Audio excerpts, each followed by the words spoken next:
Good morning and welcome back to Diving Deep on Gaming with ADHD, where we are currently covering the Mechwarrior first edition Battletech role-playing game. I am your host, Brian, and I'm joined today by...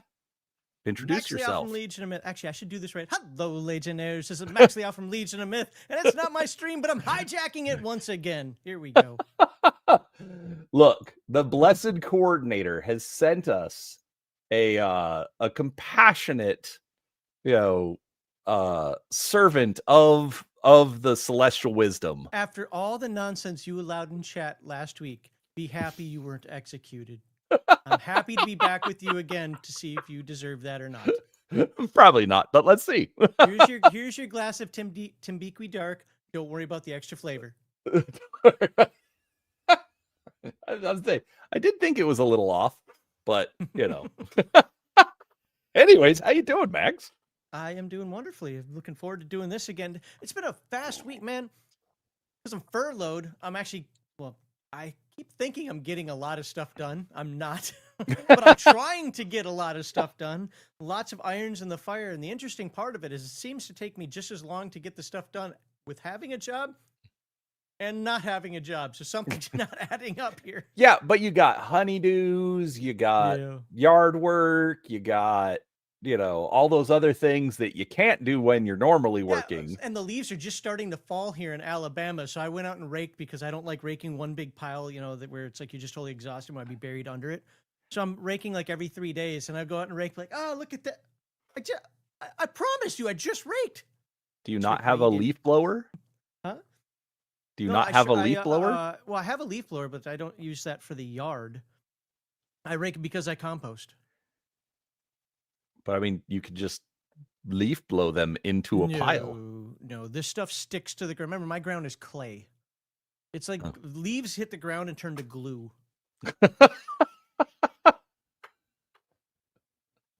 Well, I don't know. I have dirt and scorpions and...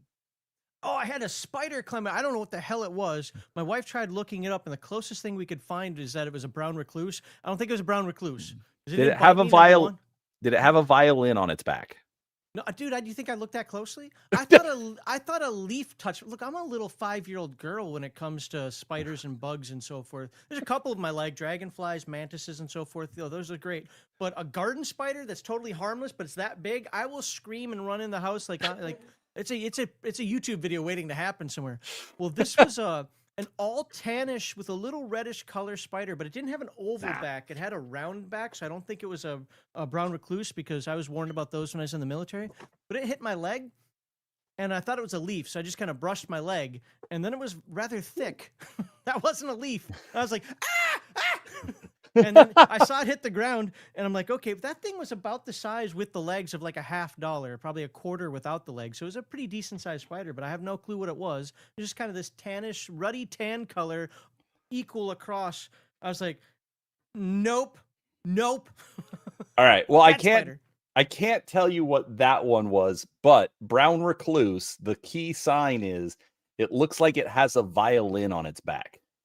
Right. They told us that. So I was around brown recluse when I was in the military, and they'd always warn us, like, don't get bit by those things because we'll have to take you to the hospital.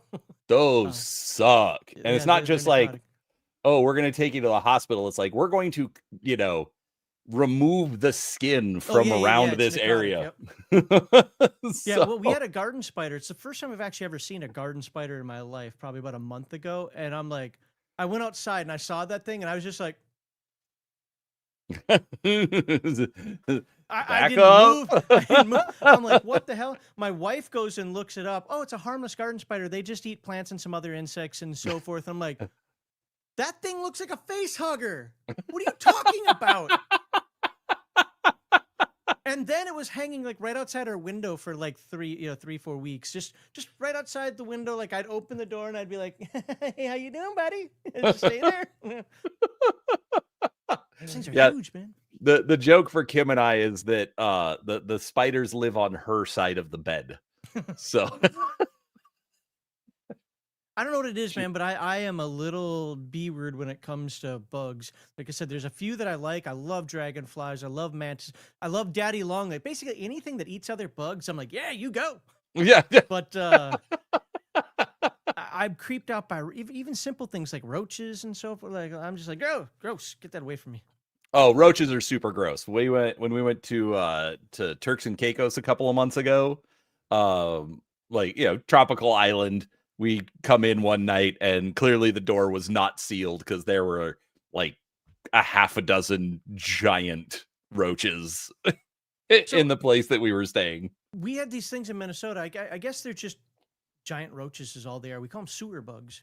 And those things are huge, man. Those things are like, oh, I guess you can't really see like this remote. They're like the size of this remote and they'll fly.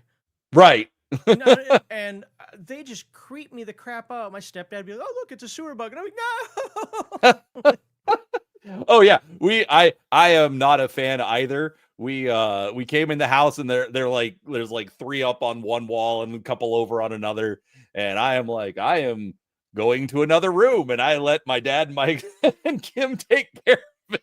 I'm just like, yep. But my wife and I would have just noped out. We're like, no, it's like there are 3 roaches on the floor. Why are these guys? How did they sleep on the ceiling? Well, they found a way because I'm not going to be anywhere near that.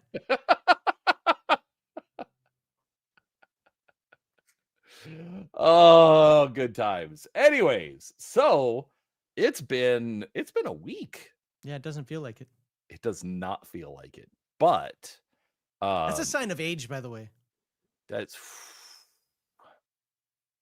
I mean, then you add in grandkids and kid. Like I don't have any teenagers anymore. Like literally, as of yesterday, I no longer have teenagers. It's very strange. Coincidentally, neither do I. Yeah.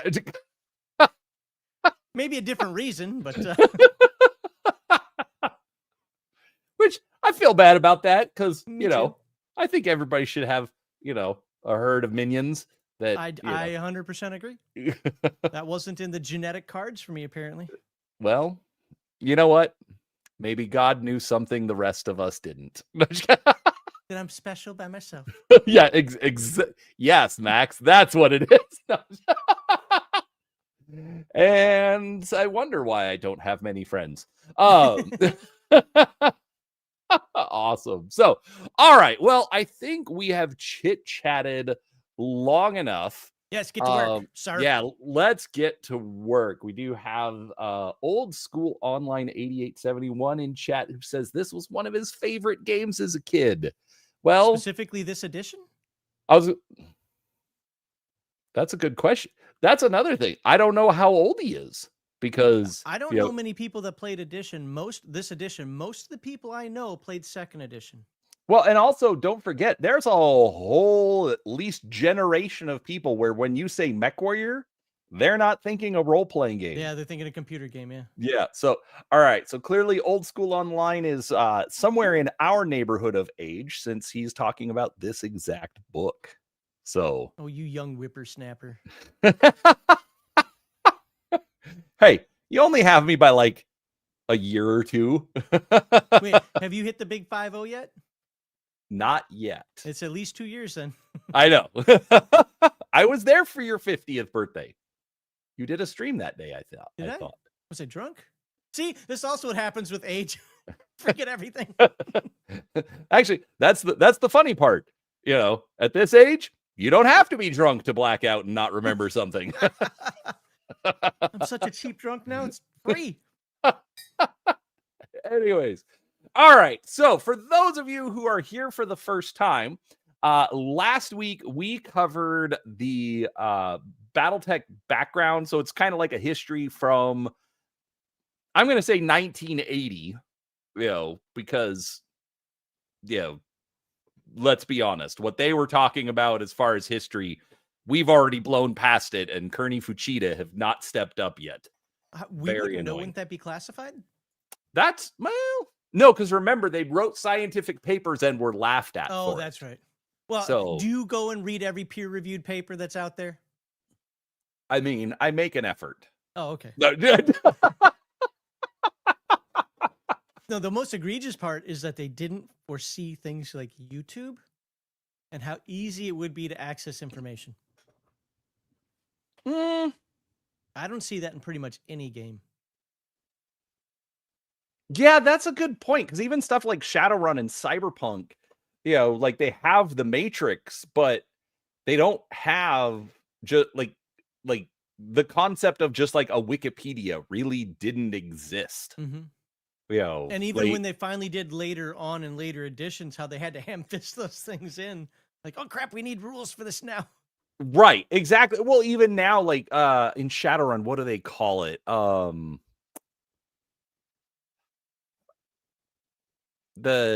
rigor? No. The Jack Point.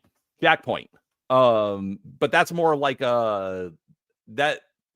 that's more presented as like sort of like a BB. Like actually, I would actually call Jack Point more like Discord, or Slack, just sort of like chat rooms. But yeah, even then, there's still nothing that's like, just like a general dump of information. You have your data centers for specific organizations, but yeah, nothing. I had not thought about that. That's really interesting. If you even look at things like Star Trek, sure, they access their computer banks, but they had those little plastic discs and so forth that they were putting in. They didn't have like an immediate like, hey Siri, check this out, or yeah, Alexa or whatever. So yeah, and old school, you're not wrong. I mean, we talked a little bit last week about the problem of communication and distances and time, things like that. But yeah, Comstar was more about controlling the passing of information, as opposed to like providing easily accessible information. I mean, I guess they would control information and hide it. Postal service. Right, but they still had a lot of old tech that they like, sequestered away. That's fake news. That's fake news.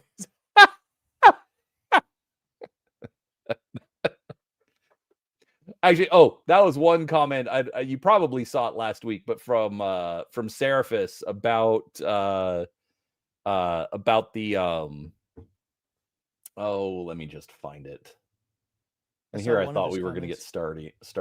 Well, he only made the one.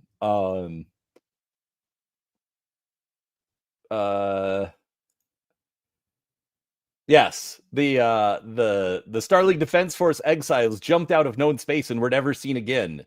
Except we know they are waging an undying war against evil alien forces that are attempting to head towards the inner sphere, because by Kerensky, the Star League exiles will never let humanity know of the dangers that actually await them in the darkened reaches of space. You know what? I'm willing to accept that theory. That sounds legit. Yeah, the SLDF exiles are basically the Men in Black.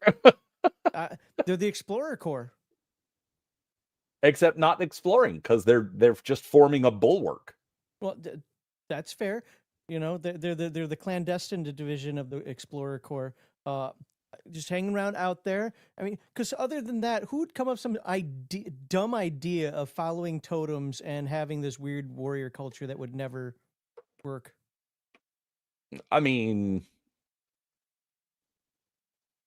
I don't know. We're gonna just leave that one right there, because there are cat butt to the face.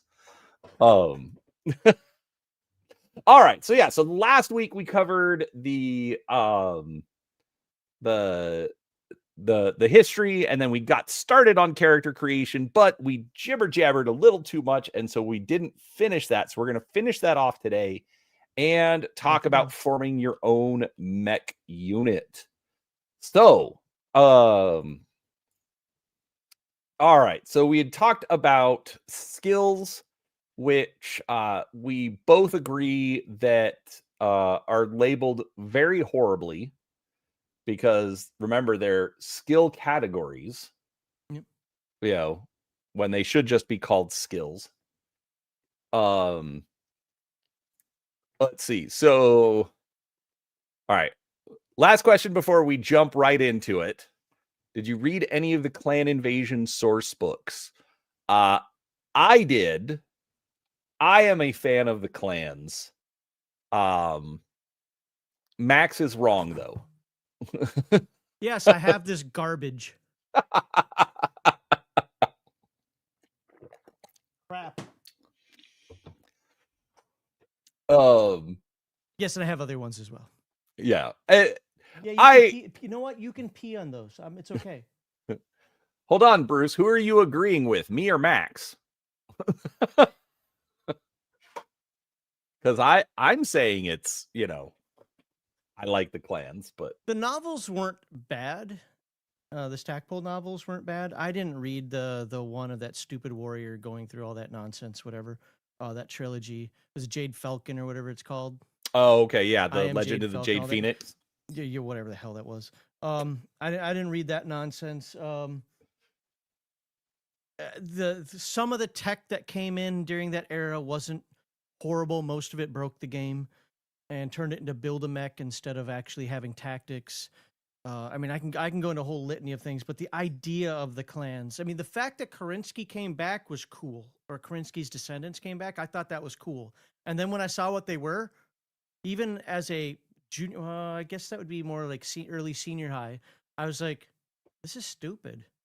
Like this whole thing is stupid. Make it stop. Luckily for me, most of the novels still dealt with the politics, the house politics, the inner sphere, and so forth. So I just skipped the ones with the clans. Yeah, I think the big issue, like, because you're right, like from a societal perspective, like the clans literally are might makes right, and like it would fall apart so very easily, Mm-hmm. you know. But from a storyline perspective, you don't usually deal with it. You're just dealing with the warrior caste, and they're already, ensconced, and they make for good antagonists. Yeah. To be fair, yes. As a story element goes, the clans make a good bogeyman. Also, a lot of gray areas in there, where the Crusader clans and the I forget what the Warden clans. Seeing how some of the clans changed over time was kind of neat as well. I'm not saying that they weren't good story hooks. I'm just saying that seeing human society turn into that, I'd like to know what the impetus of that was in reality. Everything else in BattleTech, even if it's corny, and we talked a lot last time about this doesn't happen in humanity. This doesn't happen. This doesn't. But the clans were just a bridge too far for me. Reorganizing the way they reorganized, and even at that young age, I couldn't. The whole suspension of disbelief was gone. I was just like, this is silly. Well, and you're also talking about like multiple thousands of people, essentially like, because also that's another thing. It's essentially a communist society. It's not just might makes right. It's no, everything is in furtherance of this military engine. And the fact that like we can't get people to agree to that, here, in modern day. They didn't. In the storyline, they didn't agree to that. That's why they had a couple of. Nicholas Kerensky, he was he was a jerk when it came to that. I mean, they wiped out Clan Wolverine. They're still wiped out. They wiped out Clan Wolverine. They had a lot of internal turmoil. I guess that was part of my problem as well. Is how quickly. Okay, we're on board. Let's do this. This is the way our new society wants to be. Right. Like. Not even a full generation, really. Okay. But they had to do something in BattleTech. And to be fair, I talked with Jordan Weissman many years ago.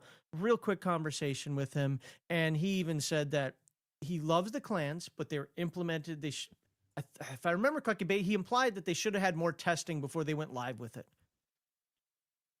Yeah. That it wasn't implemented the way his vision actually was. So. And I could see that because there are certain aspects about it. Think about batch stall. How many times have you ever played a tabletop BattleTech game and actually went through the batch stall? Never. So how many times have you seen somebody playing a clan team, Star, Nova, whatever, and actually play by the clan rule book of You don't no physical attacks, only shoot at the person that's targeting. You know, Right, one-on-one targeting, Yep. Zelbringen. Yeah. How many times have you actually seen that at the table? Never. Okay. That's part of the problem with it. Because remember, it was supposed to be a company versus a star. It was supposed to be 5 clan mechs versus 12 inner sphere mechs. I know everybody nowadays uses battle value, whatever the hell that crap's called. We didn't have that when it originally came out. Right. We kind of created our own a little bit, but my system was totally broken by clan mechs. I couldn't figure out the math for that. But there's battle value now, so most people play by battle value. But the intent was back then, usually you're playing lance on lance or maybe company on company. After that, it got pretty big. You're supposed to do a company versus a star. That was the intent. And right. That got washed over. I don't think that ever was by anybody. I don't think I've ever seen anybody really do, company versus star. Let's go. Right, but that's the and Bruce brings up a good point. He's like, most players, especially newer players, don't have any idea what you're talking about. Yeah, because they got rid of most of that over time because they realized that players weren't doing it. Well, but that's the other thing. They never really specified anywhere. Right, just in the novels.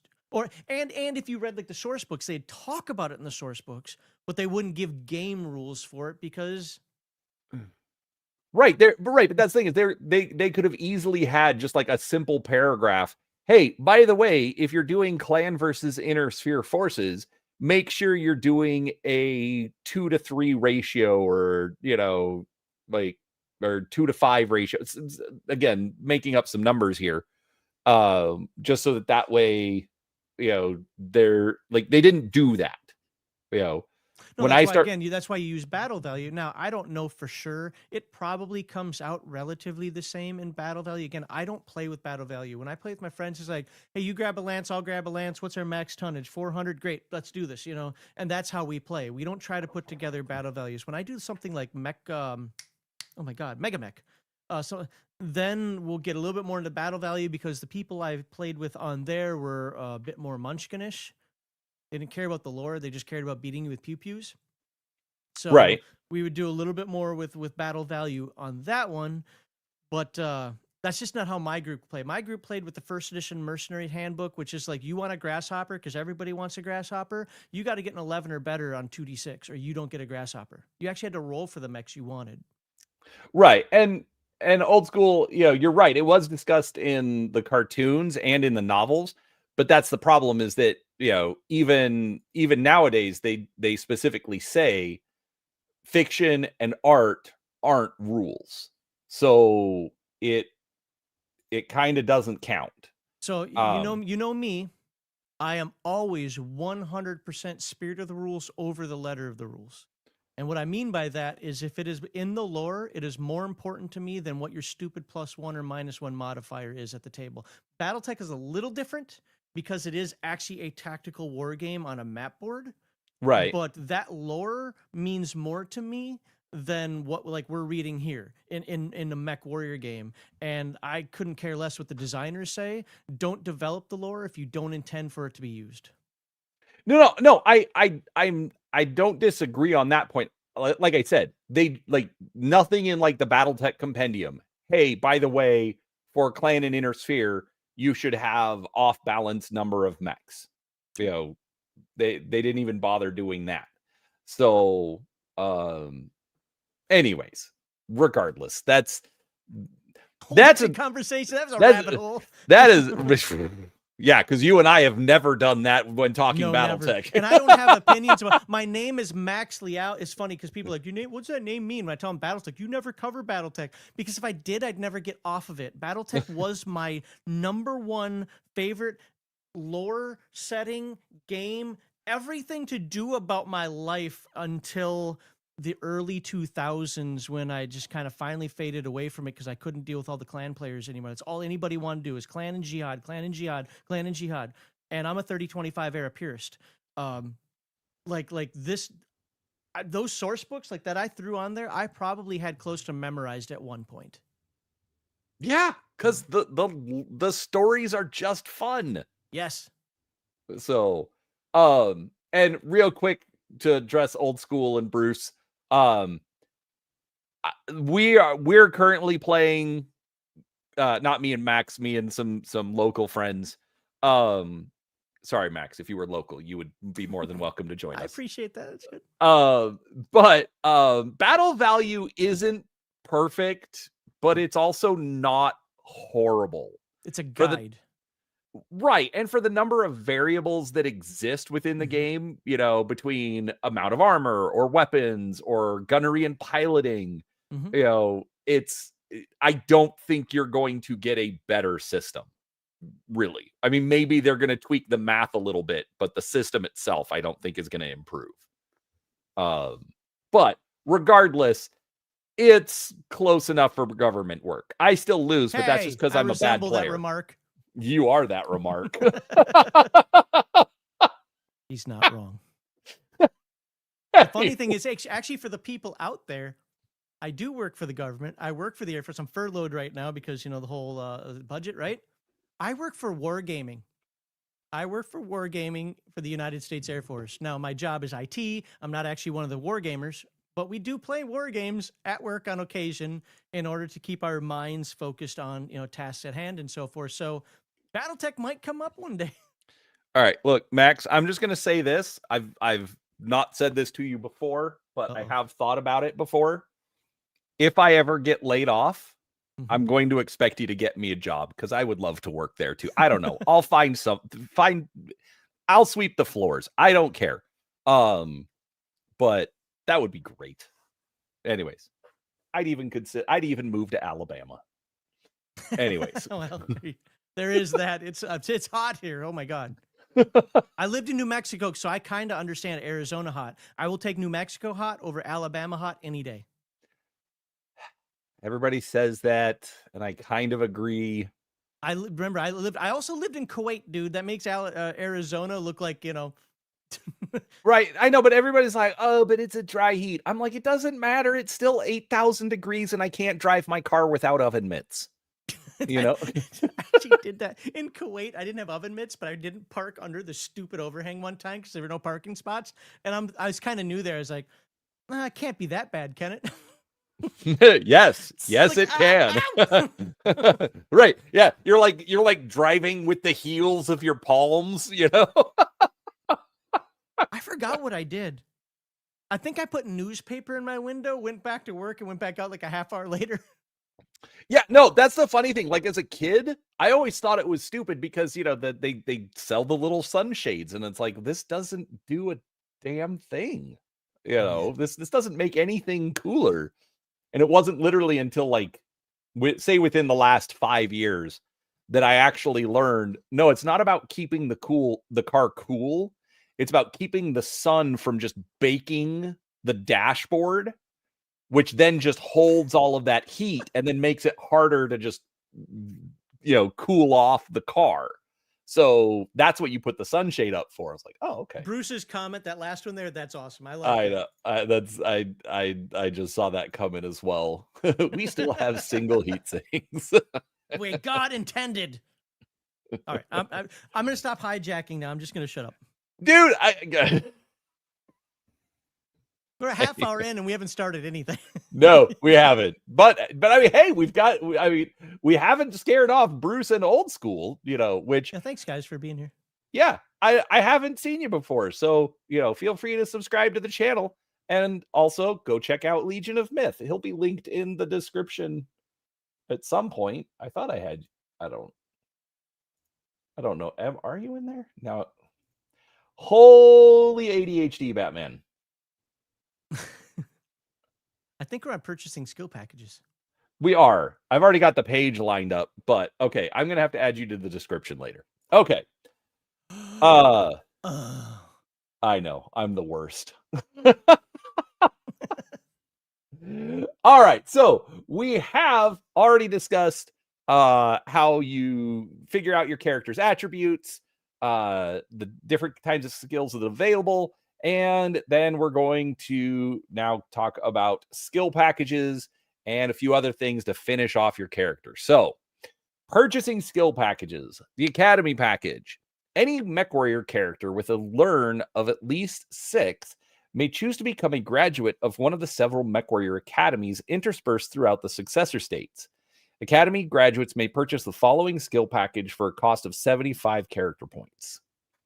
Piloting Mech 2, Gunnery Mech 2, Technician 2, Pistol 1, Leadership 1, and Survival 1.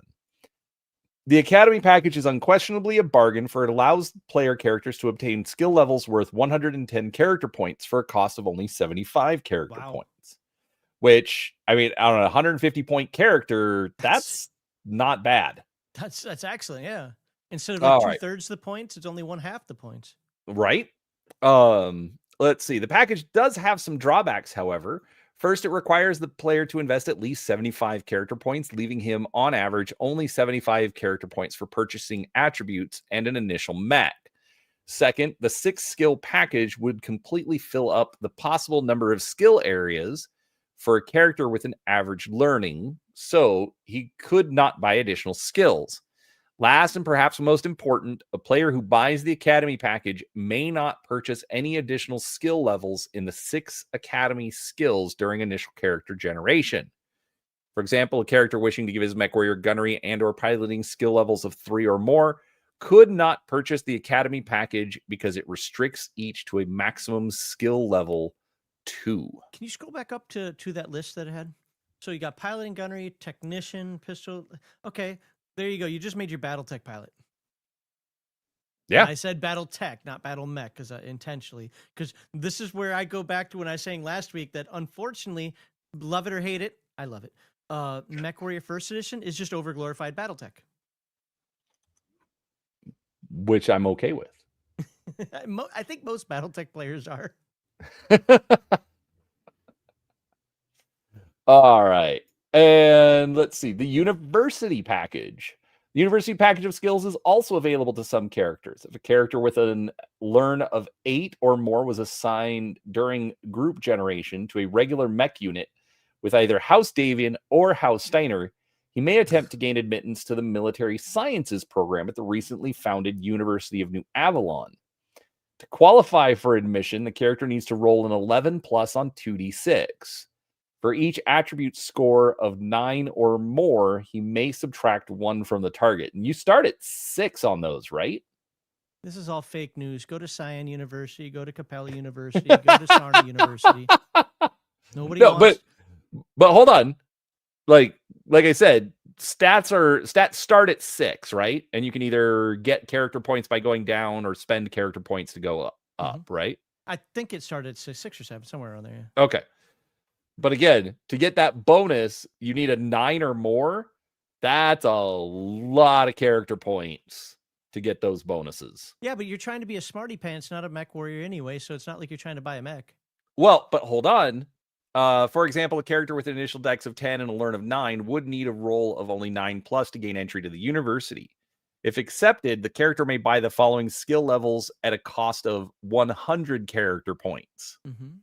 So that's the thing, is you can only spend 50 points into your character. Have you seen Revenge of the Nerds? Do you think any of them had body or agility or anything like that? No, they're all smarty pants. So they lowered all of their physical stats to like 3. The charisma, I forget all what the attributes are in this game, down to 3. They brought their intelligence up. Remember the era this game was made. That's my story, and I'm sticking to it. I'm just saying, to get those bonuses, you've got to put a lot into your stats that I don't think you necessarily have if you're also then going to spend the 100 character points. Oh, that's true. And it doesn't, because it doesn't give you any penalties for anything below 9. Just +1 for an attribute above 9. Yeah, and remember, here's one of the things that I really like about old school gaming in general. We're seeing it in some of the stuff that we're covering in D&D and some other games that we've covered that you don't really see in modern gaming. You have to roll that 9. And a good game master is going to say, all right, spend all the points and you didn't make the roll. Sorry, you didn't make the roll. But I did all the points. I did all the stuff for it. You got the acceptance letter said, we regret to inform you. Yeah. No, you're right. There was a lot of that. It's not just like you said, you can start on that plan, but it's like, nope, you didn't get into the university, so now you get to go to the academy. not But I quite want to as be a good. mech warrior. I want to study bugs. Oh, actually, no. These are. Well, scroll down. What are the skills? Oh, you're not there yet. Never mind. I Oh was no, gonna it say, is. No, that's the list right there. Piling, driver. So okay, never mind. It is a mech warrior. So this is just getting into like the. actually, this It is says the New Avalon Institute of Science. I get it there. That's the intent. But this is like getting into the high end. What's the Karita one called? I forget. Oh my god, how do I not remember these names? Anyway, each of the houses has their prestigious school. right. Well, but see, this is also interesting because let's look at the list. So we got piloting mech and piloting aerospace. Mm-hmm. So if you're going to the university, you can pilot a mech and pilot a ship. Why do you think that was? Remember the era. Lambs. I heard this. Somebody told me they brought them back. Yeah, they brought him back in the jihad. Shishing? Oh, That's how that's pronounced. isn't that just like hello or something? No, it means rebirth. I don't know. No, it means rebirth or reincarnation. Shishing Liao is the rebirth of the Capellan Confederation after the Fourth Succession. Well, actually under Sun Tzu Liao, but Oh, after Romano drove into the dirt. But sure. anyway, but as far as here, remember, lambs were kind of a big deal back then. They were rare, but they were a big deal. So the fact that you could pilot an aerospace fighter and a mech does have a sort of sense. Okay. And Bruce says lambs never left. I heard they retconned them out, but again, I don't pay attention to a lot of modern BattleTech. So I remember, yeah, they essentially went away because also don't forget the lambs were technically unseens. So when all of that happened, they would have gotten rid of them anyway. Yeah, because there's the wasp, the stinger, and the phoenix hawk. Yeah, right. And then on Vertex. right, exactly. And then in one of the Jade Falcon novels, they talk about how they were doing some experiments with lambs, and then essentially like the Jade Falcon high command like shut them all down. It's like, no, this is, disgraceful. You shouldn't be doing this. Blah. The problem with, well, it sounds like clans. So the problem with lambs when we played them is they'd always get locked into some mode because it was so easy to damage them. Like they had because again, they're light mechs first of all, right? And then Right. the transformation took, if I remember correctly, like 1 round per. So it'd be like 2 rounds to get fully from jet to robot, if I'm remembering correctly. I might be misremembering here, but no matter what, but it was so easy to damage the linkage where they'd be stuck halfway, and you're just like, oh, That's I'm funny. in Guardian mode now. Never did that. Well, so anyways, but then in the jihad, the Word of Blake had some lambs as well. So so that's where that's why they're saying that lambs never left, because they did that. I mean, you could kind of say that using stuff like actually, yeah, that's a really good point right there. In the I thought you were Interstellar, gonna put up nerds point is the best one. We should go to our re-education camps.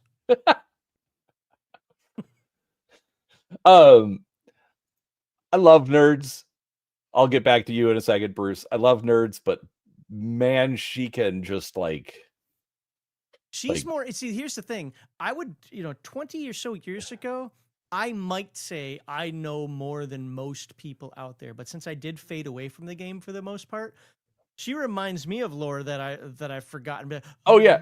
And it's the tiny, just like little esoteric pieces of lore, and she just like plays it to the hilt. It's hilarious. I seriously, this is how Capellan I was. I used to have the Sarna Mandate, the Corvin Doctrine, and the oh my god, what's the third one? I don't know. How is it? Oh my god, I do have to go to re-education. I am so sorry, Chancellor Liao.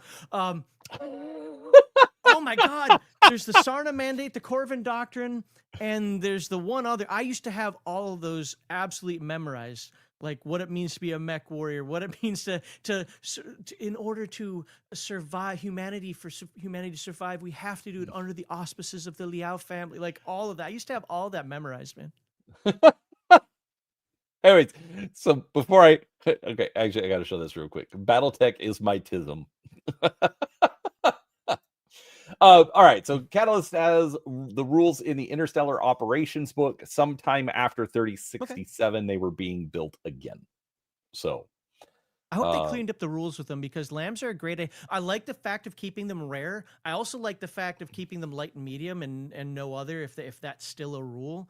But I also like their use in battle as well. Doing strafing runs as an aerospace fighter and then landing and actually trying to do some scouting and duking it out. I thought, I mean, let's be honest. Think of it as just a Veritech from Robotech. I thought that that ability on the battlefield was neat, but because that they had to have some inherent weaknesses. Otherwise, I will. You are correct. I will do that. I have been thoroughly chastised. I am not the Capellan citizen that I was, and the Capellan Confederation deserves better.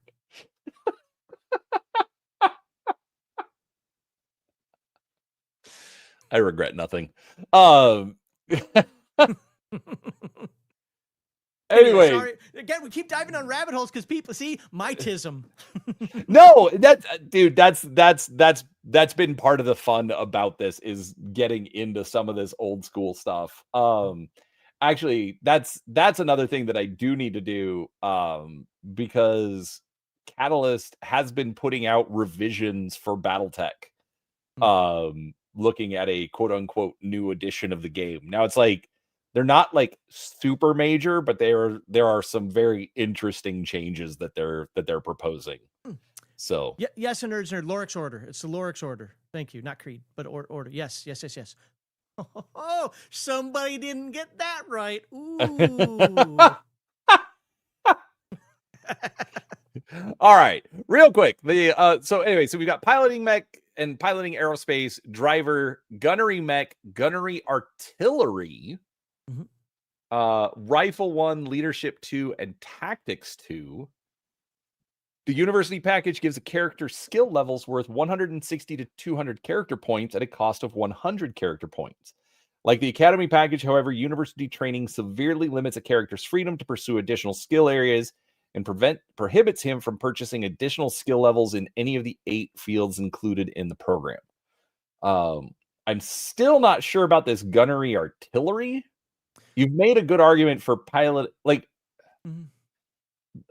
I don't know. I think it should be either or, piloting mech or piloting aerospace, and then either gunnery mech or gunnery aerospace. I would think in the more modern version of the game, I agree with you. Remember, this is overglorified Battletech.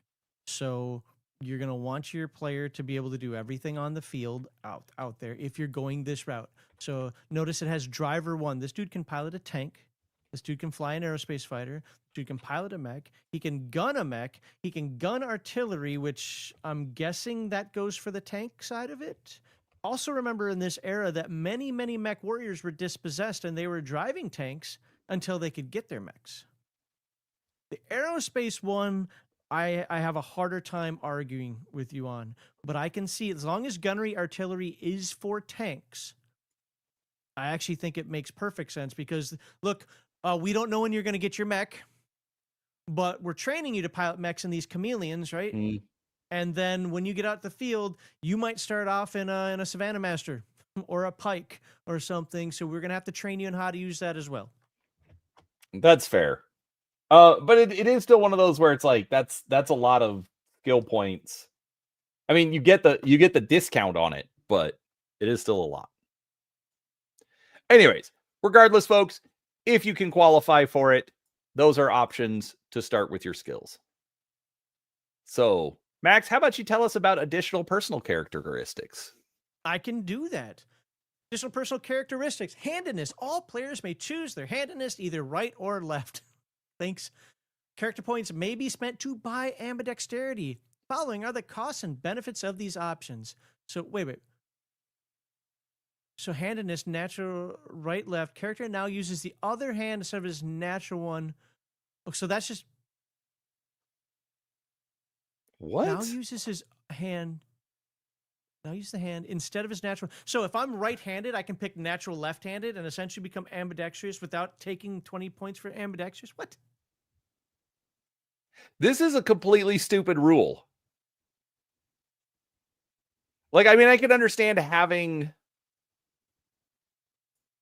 No, so here's why it's not stupid, but why it is stupid at the same time. It's stupid for the point of, okay, you're getting hyper pedantic in a game that has like 7 skills. I got it. But it's to prevent people from being able, pow, pow. So look, I don't know if YouTube shows a problem with this. It's unloaded, but I have my 45 right here, right? I can use it with my right hand, no problem. I've shot it with my left hand. We'll just say I'm not nearly as good. I might kill you. I might kill the guy behind you. I don't know. But for the purposes of the game, that could be a problem. Now, have you ever tried to shoot double-fisted? They won't even allow me to do that at the range, so I have not. That might be that might be more of a problem. But why are we spending points on this? Did you ever play? Well, but it also. But did you play Battle Force? No. That's where this would come in. How would this come in? Because Battle Force is troop movements. So why would I need to know what hand the pilot is? I'm hiding behind cover. What does being right or left-handed have to do with that? Do I want partial cover, or do I want to poke most of my body out to shoot with my other arm? If I'm can I do this on the camera? If I'm over here and I'm hiding behind something and I'm left-handed, that's easy. I just go boo like that. But if I'm right-handed, I've got to. But again, so here's the problem. All right, so handedness, natural right or left. Character now uses other hand instead of his natural one. Mm-hmm. May still use natural hand at +2 target modifier. Oh, +2 target modifier. So that's a bad thing. It's Battletech. Yes, right. Yeah, high numbers bad. Okay, got it. Now that makes a little more sense. It's a very pedantic rule that you are right isn't needed. I just wanted to explain why I believe it is there. Okay, Bruce says battle troops. You're right. Battle troops. Okay, you're correct. Yeah, that's where I got confused because Battle Force is just big scale battle. Right. Yes, battle troops. You're absolutely right. All right, I couldn't get anybody to play Battle Troops. We played it one time and nobody would play it again. I don't even know if I have it anymore.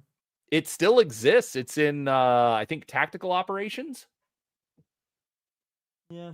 I don't have it. I think I left it at a friend's house back before I ever even joined the Air Force in the 90s, and I never saw it again.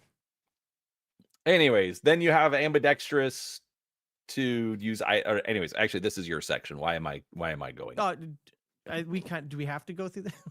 If you want Not to really. spend 20 character points, or you took your skill package. You got to the the Cyan Institute of Science. That is correct, sir.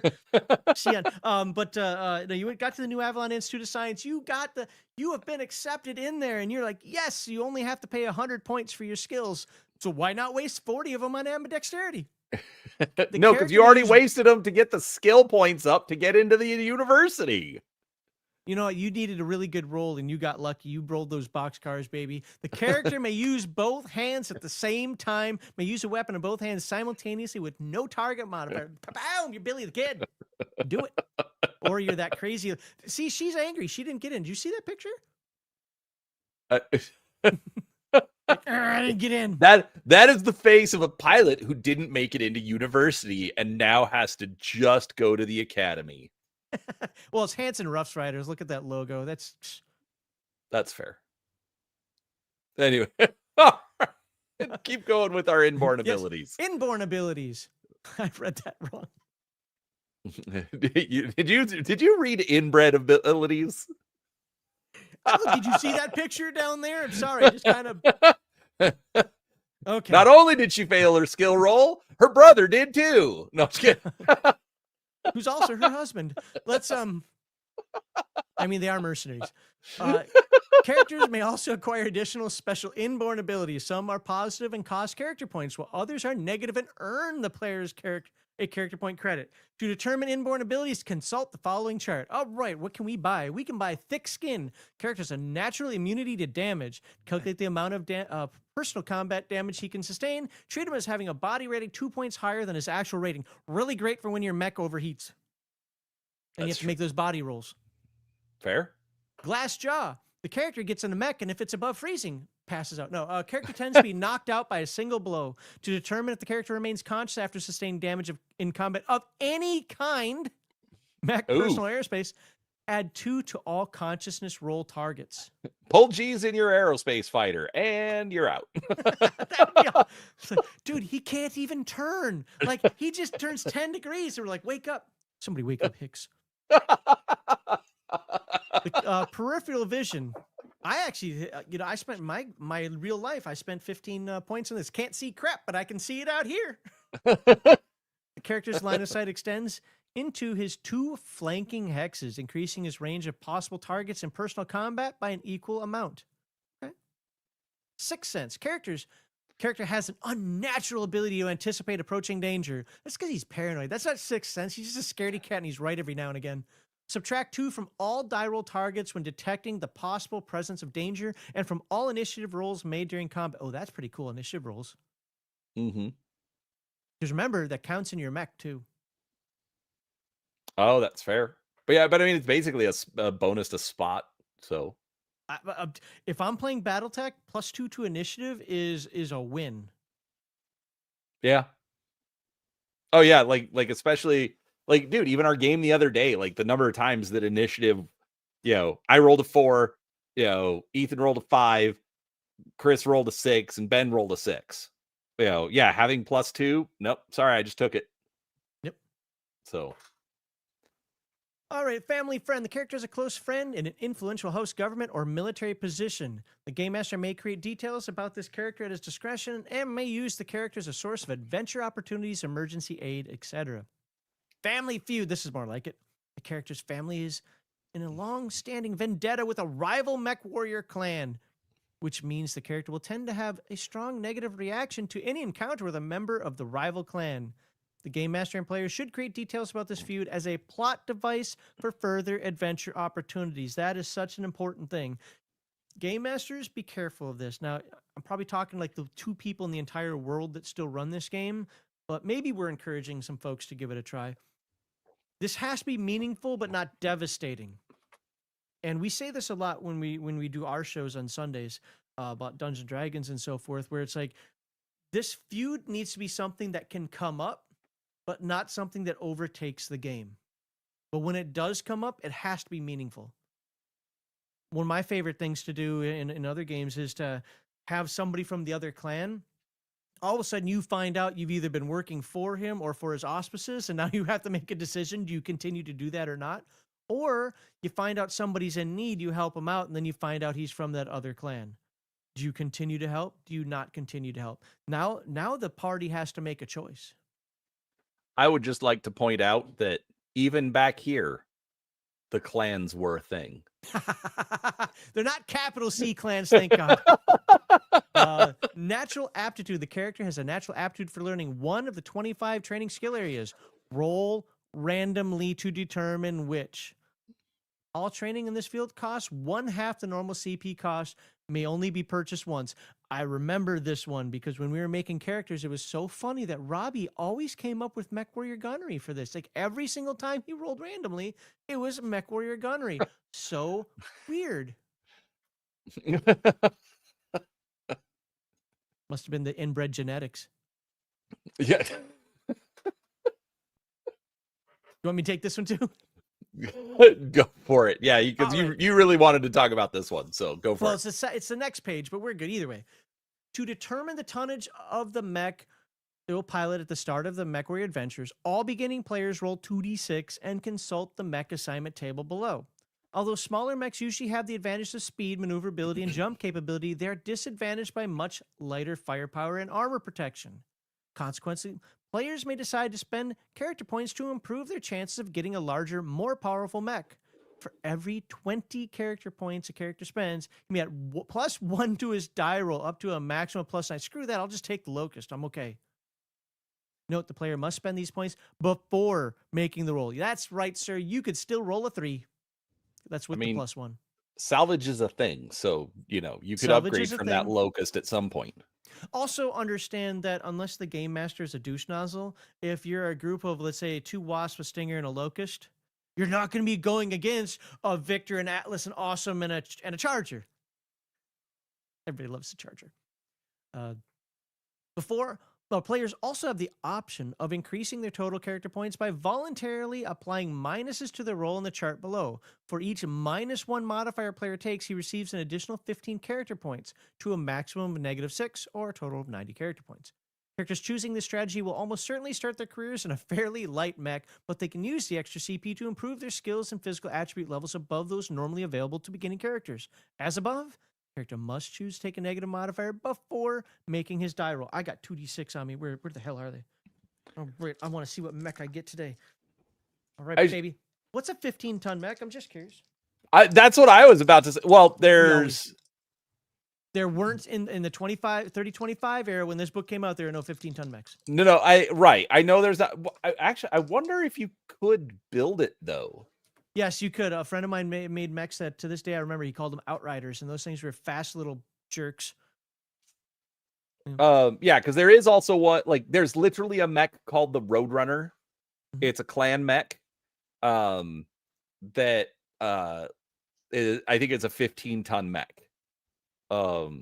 It's kind of funny. It has a couple of medium lasers. But remember, is the Flea 15 tons? No, I think the Flea's 20. I thought it was 20 as well. But remember, Flea and Roadrunner all came out after this book. I'm not going to talk era. I'm sure they're 2750 or something, but still after this book. So at the time that this book was written, there were no 15-ton mechs. We always thought that was funny. All right. And boxcars, baby! What'd I get? A 25-ton mech. I got a Commando. Flea is a 20-ton mech, by the way. Okay. So, well, I rolled. Oh, so no, I'm sorry. No, I got a 70-ton mech. Oh, can I chop that down to 65-ton mech so I can have my Thunderbolt? No, not according to the rule. I can have the Grasshopper. Oh, never mind. I got a Grasshopper. I win. Game over. Battletech. I beat Battletech. I got a Grasshopper. That's awesome. Boxcars. Love it. Okay, I just noticed, and I read the note earlier, but I literally just noticed this. The table is not linear so as to introduce an extra level of randomness to the initial mech assignment procedure. Notice, boxcars is a 70, but then if you had your +1 and got a 13, you'd have a 55-ton mech. But the most common number you can roll on 2d6, a 7, you get the most glorious mech ever developed in all the Inner Sphere, the Vindicator. Battle technology, my understanding was was battle technology out at this time? It might have been. I know I had a few of them, but those, from my understanding, weren't ever considered canon or official. I don't remember, dude. It's been like 30 years since I've seen battle technology. So, right, I'm not sure how official canon they were, but let's be honest, in those days, official and canon and all that kind of stuff was really, really loose. They did talk a lot about the living BattleTech stuff. Man, it has been so long, and I don't have any of them anymore. I'm not arguing with anybody. I'm just saying that for the purposes of this book, for the technical readouts and the BattleTech second edition that people were playing, there were no 15-ton mechs. Yeah. So, all right. So, we got to continue on. So we found out that what's 70 tons say? Say Grasshopper. Scroll down. No, scroll down. 70 sorry. Tons. Oh, Warhammer Archer. I guess I take the Archer. Grasshopper is not an option. Yeah, it's not. That's weird. Well, that's because it's such an awesome mech. Okay, but it's got the Vindicators, 85 tons. Yeah! That's right. The Mechwarrior works. The Mechwarrior has told everybody that's 85 tons and has the entire Inner Sphere afraid. You rolled 15 tons. You get a locust that's missing an arm. Well, So, well, let's see, machine gun. So it's half a ton. I don't know exactly how much in armor's on there. I think you still would have to owe some tonnage there. I think you'd be. I think you have to take off both arms and. Max. Yeah. The joke was funny on its own. It was, but I'm not giving that to a nerd's nerd. And also, actually, look, like, this list is hilarious because notice they don't have 100 tons available in this chart. Right. But then they're like, after obtaining the weight class from the above table, may select a mech from existing designs described in Battletech, CityTech, Aerotech, and elsewhere in this book, or he may custom design a mech using the rules provided. Following is a list of the existing mech designs available in each weight class. 15, none. Then 100, Atlas. Oh, it doesn't have the awesome. I'm out. But like, yeah, the Atlas isn't in, or the 100 tons isn't in the list. So I don't, whatever. It's fine. So I can tell you that my group, and God bless them for this, I love the group of players I used to play with all the time. Can you, scroll back up to that paragraph that you read. Just right above. Yeah, it says, following is a list of mech design. No, sorry, where is it?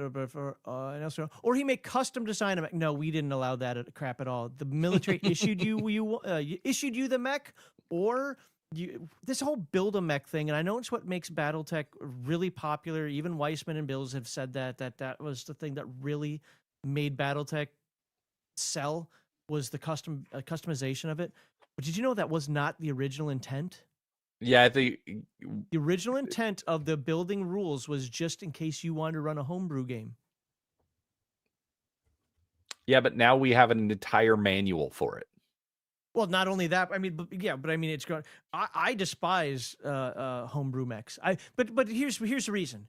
We've all done it. I bet you everybody in chat has made the quote unquote perfect mech at some point. Now, there's always a weakness somewhere and something that got to give a little, take a little, but. We've all made probably hundreds, if not thousands, of designs. Some that are so similar, you'd be like, that just really isn't even a different mech. And it's boring. To me, it's boring as hell. The challenge comes in, all right, I'm using the Rifleman. This crap has paper armor and no heat sinks. How am I supposed to run this? I've probably told you this before, but one of the challenges that I do for folks when I teach them BattleTech is I make them run a Dervish and a Crusader. And if they don't whine about heat, you're in the club. Let's do this.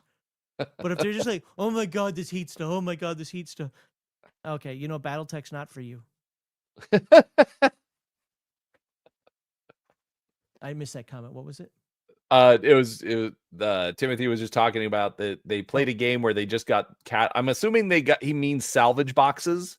Oh. So basically it's the little blind buys, and that's what you get to use. And he got a cataphract. Another glorious mech.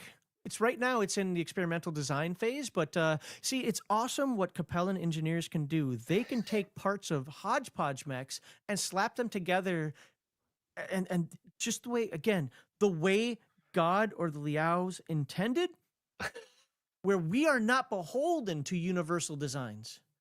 We can slap crap together and just call it a mech. That's how the cataphract was made. Was it like the legs of a rifleman and the upper? I forget what it all is. Frankenmech, but a little cleaner. Yeah. All right, backup mechs. You got this from me. Yeah, I'll take backup mechs. A player character may roll up more than one mech. A character who possesses a second mech can avoid the unpleasant fate of being dispossessed if his first mech should be permanently disabled, but his character survives. In addition, a player who creates a character with two mechs and loses both the character and initial mech in battle may bypass the normal rules for replacement characters. This option allows them to create a new 150-point character who will use the original character's backup mech and will be considered a familial relative of the first deceased character. The base cost of a second mech is 50 character points, which entitles the player to roll again on the mech assignment table at a modifier of -6. For every additional 20 character points this character spends, this modifier can be increased by +1. For example, a character spending 90 character points on a backup, 90 points on a backup mech? Points? I know! They're like, here, you can have 150. And it's like, I'm going to spend 90 on my back. See, I don't expect to keep the first mech, so I'm just going to have a little 15-ton none. I have the none.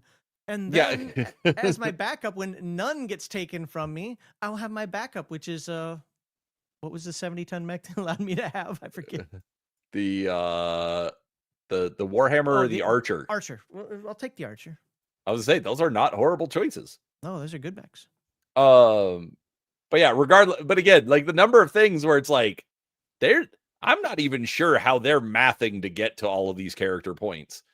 Would roll on the mech assignment table at a modifier of -4. Note, character points spent on backup mechs do count toward a character's maximum expenditure limit of 250 character points. Wow. This backup mech die roll may not be reduced for character point credit as with the initial mech assignment roll. Now, this is the part where we were disagreeing beforehand. So go ahead and read this carefully, and we'll see if we still disagree. All right. Transferring character points. Okay. For what he's talking about, folks, there was a little pre-show discussion. Not an argument, but no. Just a discussion. But we I'm are trying going to hype it up for the live stream, man. No. I'm just. I was throwing crap at look, you. I mean, it hurt. It stung. You know. I might get over it one. Anyway, no. My point being, like, we're going to be having words on this. So please bear with us as we do so. All right. During transferring character points, during initial character generation, players may transfer points from one player character to another in the same unit with the following restrictions. 1. No player character may have a total character point value of more than 250 character points. Number 2, no player character may have a total character point value of less than 0 character points. Thus, a group of 4 players creating characters have a pot of 600 character points, which they could distribute among themselves in a number of ways. The following table shows some examples of how character points may be divided and distributed. So this is the contention that I had from what you said. So I'll let you describe what was said before the Actually, looking at the chart, I am 100% right. Okay, reading those words right there. Well, no. So,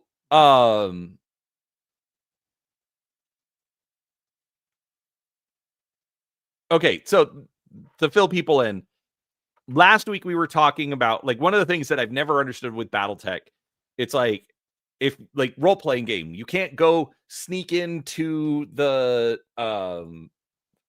research facility or you know, like so many times you're being pulled out of the mech because you can't really role play stuff from a cockpit. And it talks about doing troop play. And so everybody should have a couple of Mechwarriors, a tech, an aerospace pilot. So depending on what the scenario is or the part of the story, you bring the appropriate character. Okay, so I can see the argument by looking at the chart. I don't like the way it's written in that text there, because that text tells me that that there's a distributed among the different player characters. That's how I read that. By looking at the table here, I see character 1, character 2, character 3, character 4. All right. And then CP on the other side would be man, whatever. That would be the different players. All right, I can see, because I was saying that you can't do it to your alternate characters. You can only trade points between the other players at the table. But right, way that table's written up right there, okay, you can. I don't like that, but it says you can. Well, and that's the other thing, is that it is kind of confusing, because like character points per man A, it's like it doesn't say that's person A or player A. It should. I'm with you in assuming that that's what that means. You know that man is shorthand for person, right? This is the 1980s when we weren't offended by gendered language. I'm not offended. I just no, my thing isn't so much that they used man instead of person, or he instead of they. No, it's not that. It's how many times is something an abbreviation or just a shortening to fit because they only had so much text space. And so like, yeah, that's gotta be player. It just player A, player B, player C, player D would make more sense. But So Nerd, my issue was when I read the paragraph above that a group of 4 players creating characters have a pot of 600 character points. Okay, so that told me that this is about the players, not about all their dumb little characters that they have. And but the table says otherwise. The table. Well, no, wait a second. 600. well, right, because it's 600 running across, not 600 running down. Right. So I think I am right. I think it could go right. Well, no, but that's the thing is, so Nerds is saying the table doesn't account for troop play. I'm not so sure about that because remember, like page 2, they literally say plan on troop play. Okay, so let's backtrack for just a second. Let's arbitrarily say for a moment we're doing troop play, but we are going to have our mech warriors here, and we're going to have our Aztecs here, and we're going to have our infiltrator team here. We'll just use that. We, as the 4 people in the lance, so to speak, or the squad, when we make our 4 Battletech, our 4 mech warriors, we'll have 600 points to spend between those 4. Me, you, a Nerd, and Bruce. All right? Then when we make our infiltrators, we'll have another 600 points for me, you, a Nerd, and Bruce. That's how I saw it originally, and I'm actually kind of falling back to that now. I think that's what... Now, can you scroll back up to that? Uh-huh. So for the mech warriors, we decide, you know what? We just want 150 across the board. We don't need anybody to stand out necessarily because if his mech goes down, then we're all screwed. So let's just go, equal across the board. But for our infiltrators, Brian, we need you to just, we'll back you up, but we want you to be the guy that kick in all the doors and take initials because you don't have time for names kind of stuff. Let's go do this. And we give you 250 points or 200 points. And then I get 180 and, well, I'll be humble here. Bruce gets 180 and Nerds get 160 and I get the 60 so y'all can kick me around a little bit. I see it more like that. But you are right. It's not exactly clear. But I think I went from thinking I was right to thinking I was being wrong to thinking I'm being right again. And this is where I'm gonna Brian's squishiness and desire to not be confrontational is gonna get in the way, because what I'm going to say is exactly what Nerd just put in chat. Boo! Seems Boo. like GM interpretation. Pick a lane. Yeah. No, but that's the thing. It's like I could see it going either way. The You're GM not says gonna hurt anything by doing it either way. Let's be honest. Yeah, no, exactly. But that's right. It's just like, okay, you're making 4 characters. You have a pot of 600 points for your 4 characters. Or we're only making 3. Then you have a pot of 450. Okay, so we don't donate between each other. It's just between our troop. Correct. Right. Either you donate between your characters or you donate between the troop. So you pick and choose in your world. No. The GM picks and chooses. Well, that's right. And by the way, I'm not saying your world like there's something wrong. I mean, in your presentation. The reason why I'm saying that, because I'm stuck on this part where it says, thus a group of 4 players creating characters have a pot of 600 character points. That says players. That says nothing to do with the number of characters you have. Well, right. Yeah. So if we're 4 players making 3 characters each, we would still have 600 points. This is 4 players. So that's implying to me that the donations are between the players. Right. Again, I can that's the problem is there's so much weasel wording going on here. That's fair. And let's be honest, it's not that big of a deal. It was just a fun discussion. Yeah, no, right, exactly. But that's the thing is I can see both arguments. So yeah, unfortunately, folks, I am going to default to the it's your table, do what the GM decides. But I think either one is a valid choice. I agree. You know, so but I mean, if you want to play by the rules, no, right? No, doing the deep dives is talking about rules as written. The problem also, is the writing somebody's sucks. going to leave a comment somewhere. Well, I got a whole ton on our AD&D 2E video today that somebody spurred out over. So I know how comments get. So I'm just defensive about those. For your sake, it's okay if Brian was wrong. Yeah, I like nerds. The book decidedly does not specify. I think they're trying to, but I think the wording is just horrible. Well, let's see what this paragraph says. Maybe there's clarity in here. All right. One or more players may also use point transfers to purchase a more potent mech or to obtain a higher skill level in a vital skill area like gunnery, piloting, or technician. Such transfers often increase a party's overall chances for survival. However, players who give away a great number of character points from their own characters should remember this rule. A new character created as a replacement for one lost during the campaign receives its initial character point allotment based on the total value of the deceased character. For example, a player who gives away 100 character points, creating a 50 character point Mechwarrior who dies during his first combat, will receive a similarly modest amount of character points to create his next character rather than a fresh 150 character points.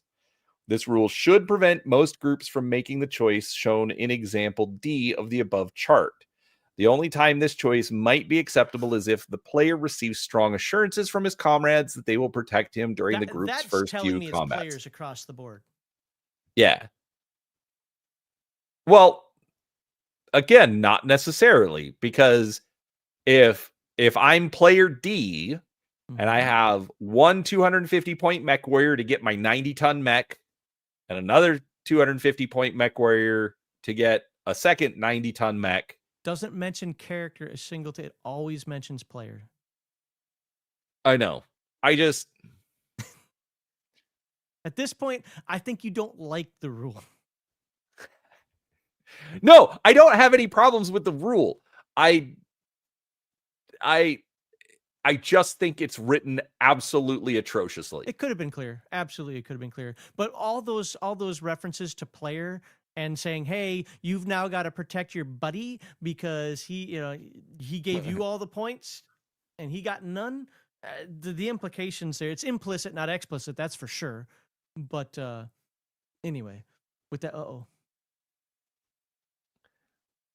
God. What's the difference between this 1986 edition of the game and then modern Destiny, which was what, 2023 or 2024?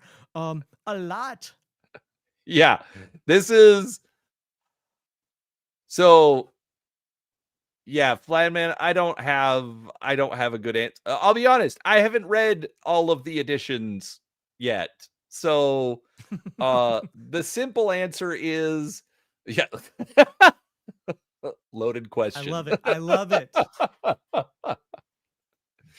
Anyways, let's just say that come back for a future episode where we'll talk about that. And by future episode, sorry. I mean a different series where we get to Destiny. Maybe we'll have to do Destiny. We dive down so many rabbit holes here that I don't think we're ever going to get through this book, and it's only 5 pages long. I know, right? Oh, wow. Well, so here's the thing, Bruce. I don't know if you watched last week's episode, but one of the things that I've always had a problem with this, and this is just based on experience, and to be 100% honest, I've played 2nd edition 90 million times more than I have any other edition. 2nd edition is what I have the most exposure to. This game is just over-glorified Battletech. I don't have a problem with that, but that's all it really is. It's over-glorified Battletech. It's Battletech with a few extra skills in here. And what's ended up happening at the tables that I've played at or even watched is it turned into Traveler or it turned into Battletech. It wasn't really Mechwarrior, if that makes sense. All of the non-mech fights were Traveler. All of the mech fights were pull out the map board and let's play Battletech. that's neither good nor bad nor otherwise. In fact, one of the things we learned was when we read the book right off the bat. This is why he keeps talking about that troop play. Is it's like you gotta have troop play because if one person's a Mechwarrior, and I saw this all the time in second edition. I looked it up and I did not see that clarification there. It should have been there. Is that you'd have the hotshot pilot and then you'd have the tech. Well, the tech can't go out in a mech, at least not well. Right. So you at least here with the troop play. You're using different characters for different aspects. Hey, today we're going to play the Mechwarriors. We're going to play a Battletech session. Next week we're going to go and we're going to infiltrate so we can figure out how we're going to do weeks down the road another Battletech session. Whatever. So you're doing more reconnaissance, on foot and infiltration, yada yada. But the people at the tables that I've seen really just wanted to be in the mechs. That's the unfortunate thing. Well, and that's the thing is again, going back to this is a product of its time. Yes. Coming out this was what, 86, 87 when this was released? Something like that. Yeah. I mean, like, again, Kevin Sambita, talks about running his 26 player games, doing troop play, doing large games, things like that was a lot more common than we see nowadays. Oh, so actually, I'm glad you said that. I'm gonna dive down a rabbit hole now because I'm curious as to your thoughts. One of the things that so I was on the Four Color Cafe was it last week, and I was talking with RPG Elite, and he says he won't run games for more than 4 people, and for me that just I don't know that you run the game how you want, like Brian said before. But maybe it's because the era that I grew up in. And it's funny you say that because I'm actually going to piggyback on what you're saying there. Yeah, a lot of troop play happened in the era just before me. In my era, it was about 6 to 10 players at the table. You might have a second one on backup because, your character is going to die. It wasn't so much troop play. It was more heroic play. It was, I don't know what term. We were called dirty campaigners. The whole Dragonlance thing we were trying to emulate, so to speak. And then over time, somehow, now with like Free League writes its adventures and its core game for 4 players. I don't want to sit at a table with 4 players. I want there to be 6 to 8 players. I don't get this. So I'm thinking, like you said, it's a product of its time that as time goes on, and look at how solo play is such a big, important deal for people now. It's almost like more and more as time goes on, we're pulling the social out of this. We're pulling the teamwork out of this, and making it more about me, me, me. I know I'm making that sound really selfish and really, really negative, but it is in my opinion. Mm-hmm. What do you? So that troop play concept, I think you're spot on with that. Back then, because somebody said second edition was the best edition. If second, I could probably agree with that. If second edition was also run like troop play, where we had our Aztec team, we had our Mechwarrior team, we had our I have the book back there, but I forget all the classes in there. But we had our different teams. I had my diplomat, my socialite, you get what I'm saying, right? Like, I think that would have worked a lot better.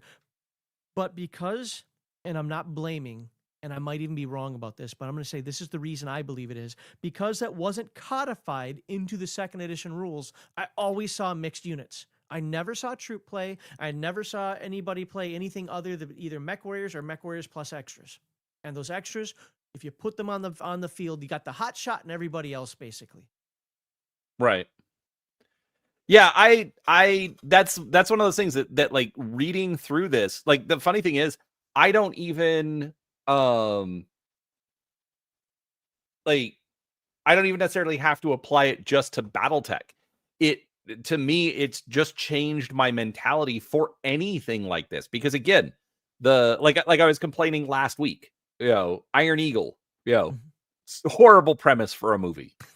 But you know what? It's much more plausible if you have, a pilot character, a tech character, a grunt character. The problem is the only person who did the flying was whatever the kid's name was, I forget. And so everybody's off on their own solo adventures.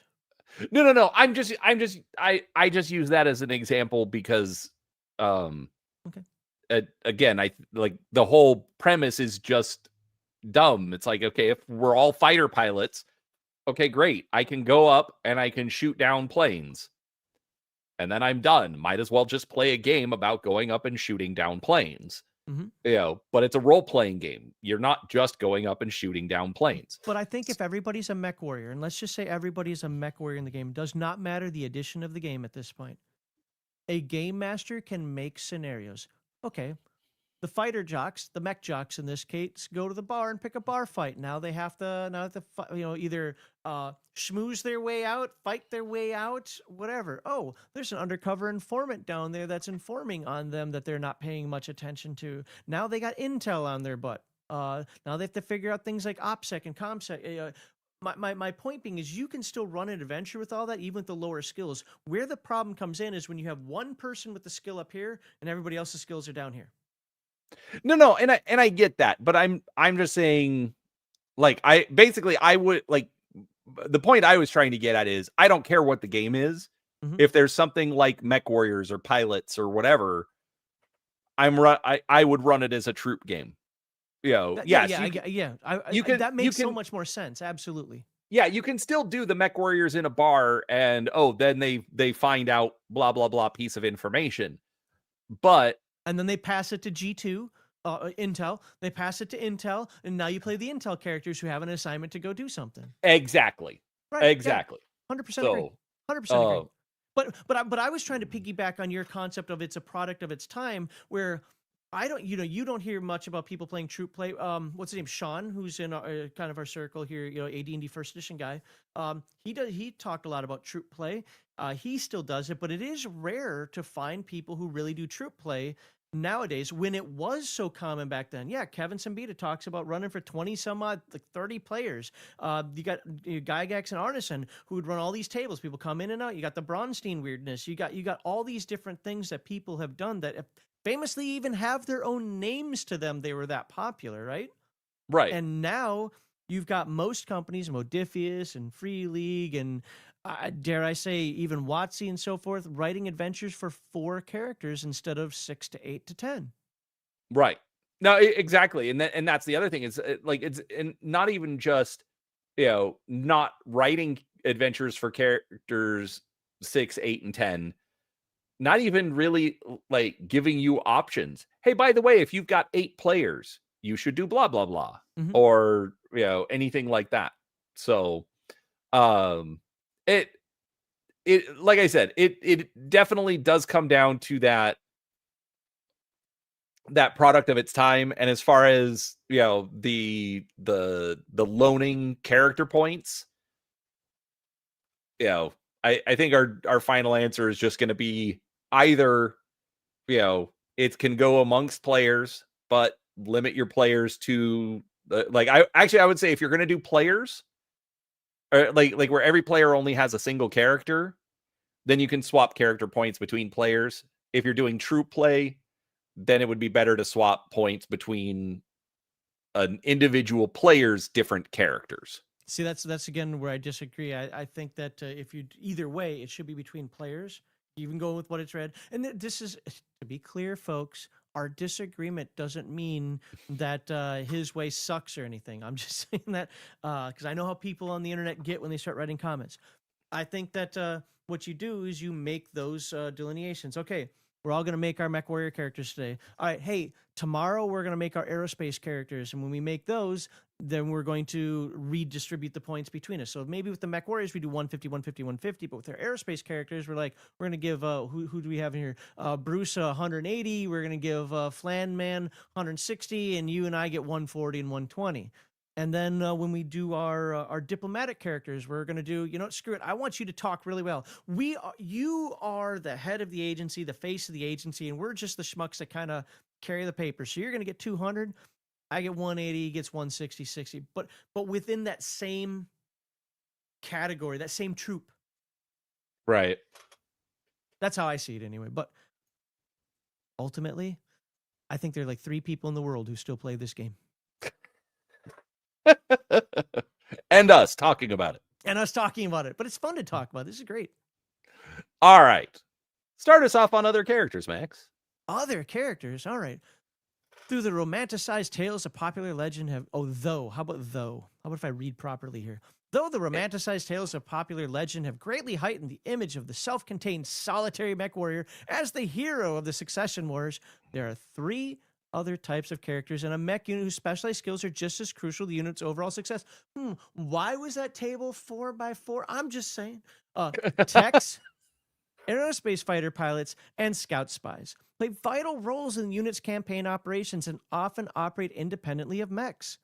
Players who already have MechWarrior characters may also roleplay these other types of characters to experience a wider range of adventuring opportunities or simply to further flesh out the personality of their mech unit. Described below are procedures for generating each of these character types, as well as suggestions for using them in a campaign. Great section of the book. I don't even care how poorly it's written. Just the idea that they put this in the book and didn't just focus on the MechWarrior and the skill stuff is awesome. Agreed. Okay. Techs. Those unfamiliar with the inner workings of a mech often view its technicians as little more than glorified mechanics who do no more than scurry around their lift platforms after a battle, repairing mechs damaged in the fray. Though making such repairs is indeed a tech's single most important duty, these characters also carry out other important functions within a unit. As techs usually have at least a smattering of engineering and mechanical skills, they can often repair other types of equipment in addition to mechs. Furthermore, a tech does not have to expend character points to purchase a mech and has to learn only one profession-related skill, technician, as opposed to mech warriors and aerospace pilots who must master both piloting and gunnery. For these reasons, techs have the best opportunity of any character in a mech unit to develop high levels of expertise in unrelated fields. Thus, many techs actually do double duty in a unit, acting as repairmen, as well as medics, drivers, computer operators, artillery gunners, and even as scouts or spies. So here's my question for you. Why is every mech warrior retarded and every tech so brilliant? Oh, because they spent their character points on skills and these guys didn't have to spend them, so they got to be smarter. Yes. I needed to buy a mech and I had to buy a skill program. Oh, look at that. I'm out of points. You buy one skill and then you're like, what? Why are the mech warriors so dumb?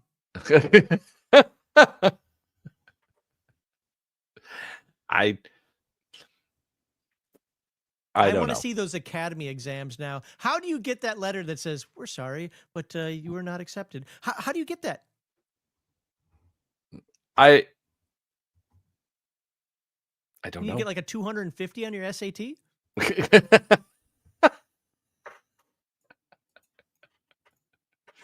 No, it is definitely one of those things where it's like, yeah, you're dumping. Well, and that's where I think like things like the priority system that they used in Shadowrun. Yeah, yep. You know, I think that like is a bit better than something like this, because yeah, if everybody has 150 points, but the tech got to use it for skills and the mech warrior, you know, skills and attributes, right? Skills so he and can attributes. Be smarter, stronger, faster. That's true. He just can't pilot a mech. Probably can do that too, just at a lower level. I mean, right, just take the skill. But the mech pilot, he's kind of dumb. No, you're right. I think that system, but let's be very fair. Understand when I say this, I'm not trying to say it disparagingly. I really feel that first edition MechWarrior was simply just a tack on to BattleTech. Yeah. Well, and that's the thing. I mean, I think it was one of those where it's like, hey, we can do this, and just kind of like that's another thing. It wasn't like nowadays where you'd have like a 3-year development cycle. Right. You know, to like how much you want to bet that the actual like design and play testing was 6 months or less for this edition of the game. Also look at how, well, hold on, let me grab my book. Let's see how many names are even in the front cover. Like 8? Oh no, it's a few more in that. Design. Okay, so okay. Landholding, titles, and nobility. We can forget that one. Additional guidance. So editorial staff was one editor, Ross Babcock, of course.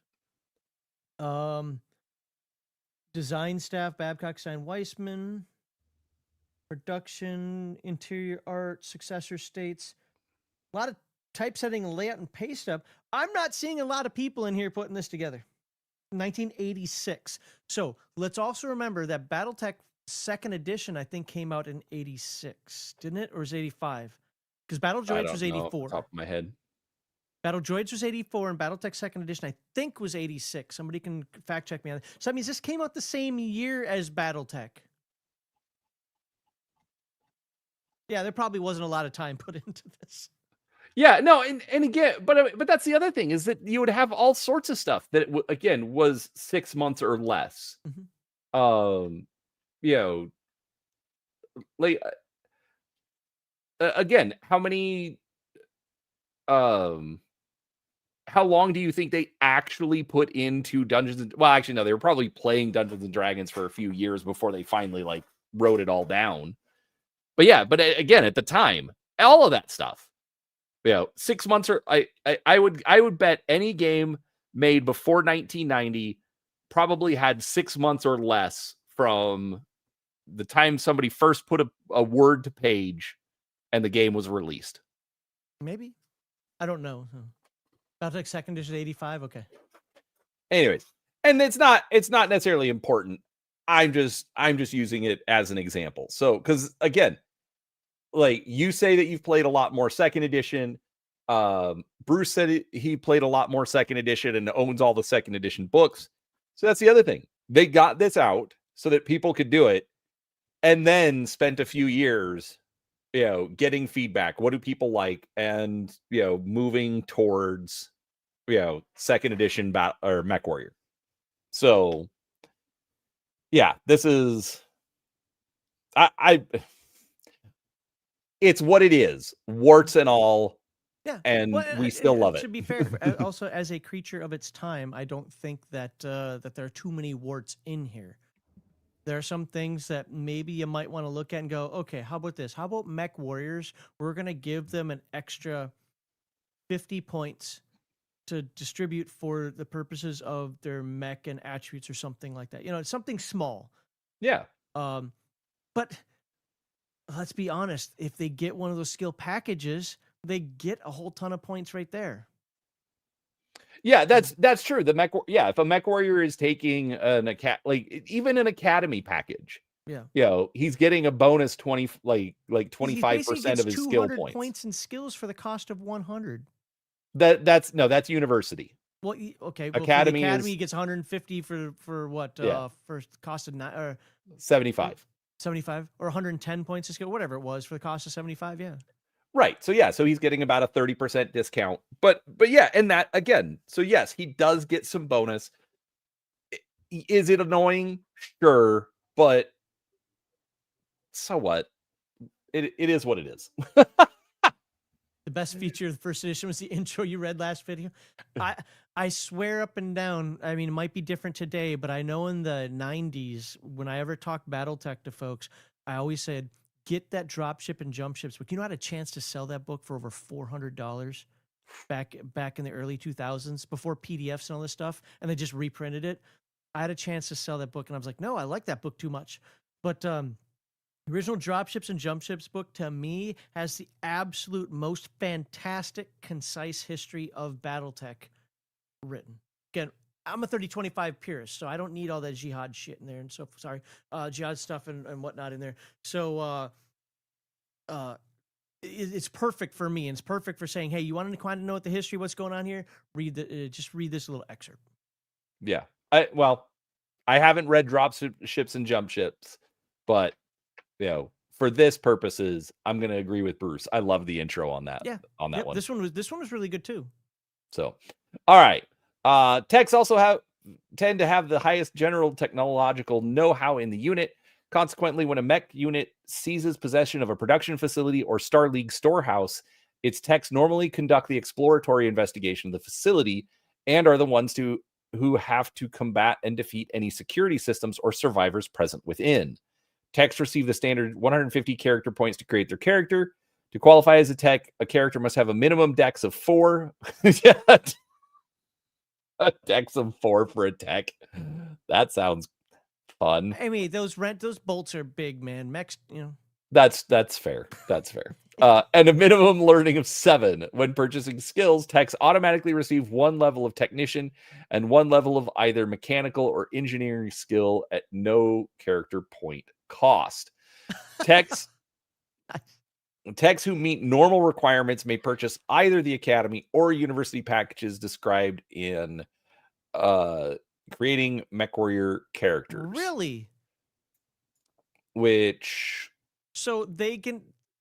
I don't know if I like that. They should get They should go to technical school. Well, no, I mean, they should have like a tech or an academy or a university package, but the problem is they should have one for them. Right, exactly.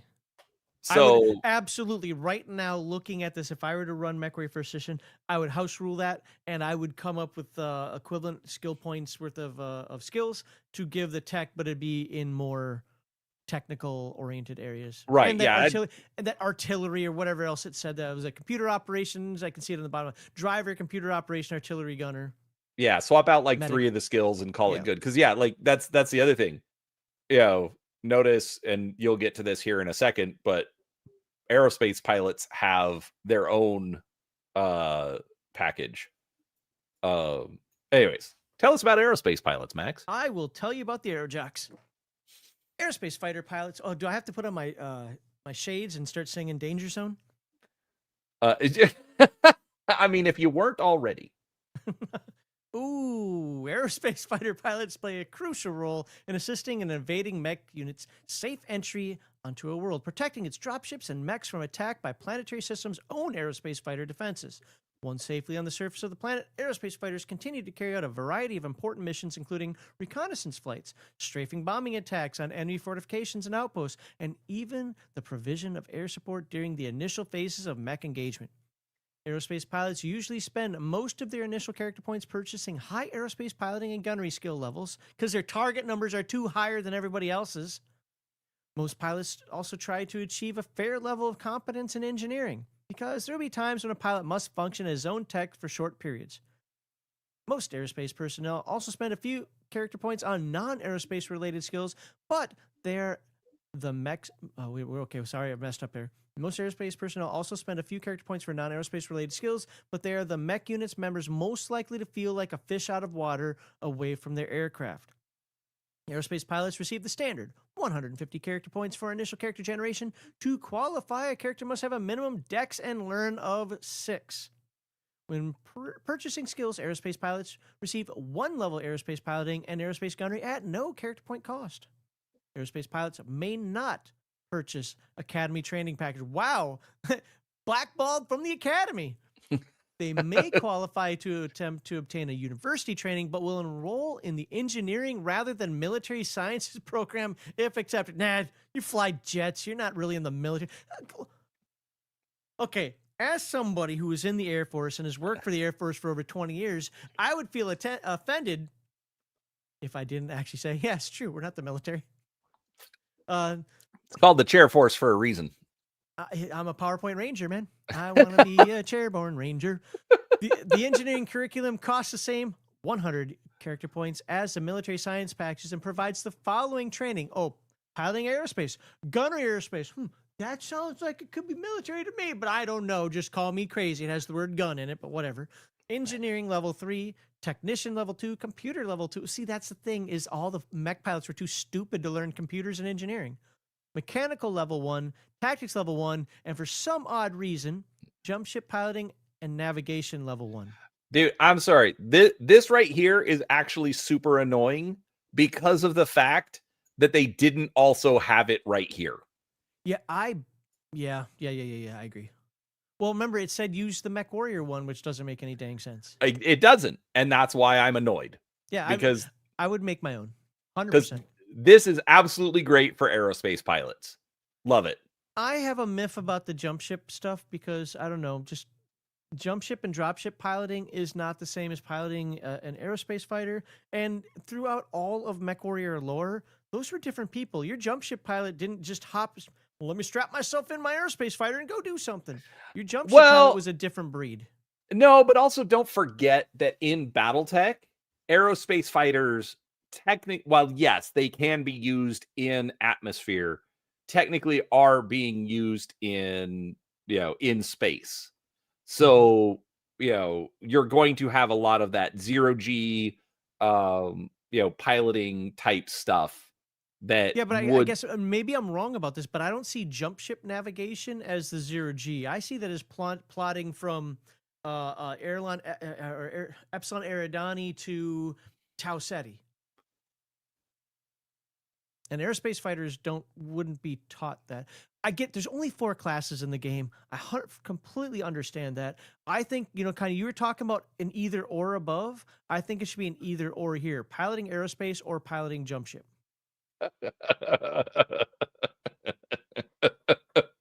Piloting yeah, there you go. Piloting an aircraft carries slightly different skill set than riding a jet ski. Thank you, nerd. Usually you're busting my balls, but you know what? I'll take this one. Thank you very much. She's been very compelling today. I like that. She's been no, and the thing is, I don't disagree with you. I'm just saying I can understand why that's in there, especially because it's also only in there at level 1. It's not a big complaint. I'm looking at things to quibble about. Let's be honest. Dude, I mean, and come on, like, whoa, that is not what I wanted to do. The having to scroll all the way up.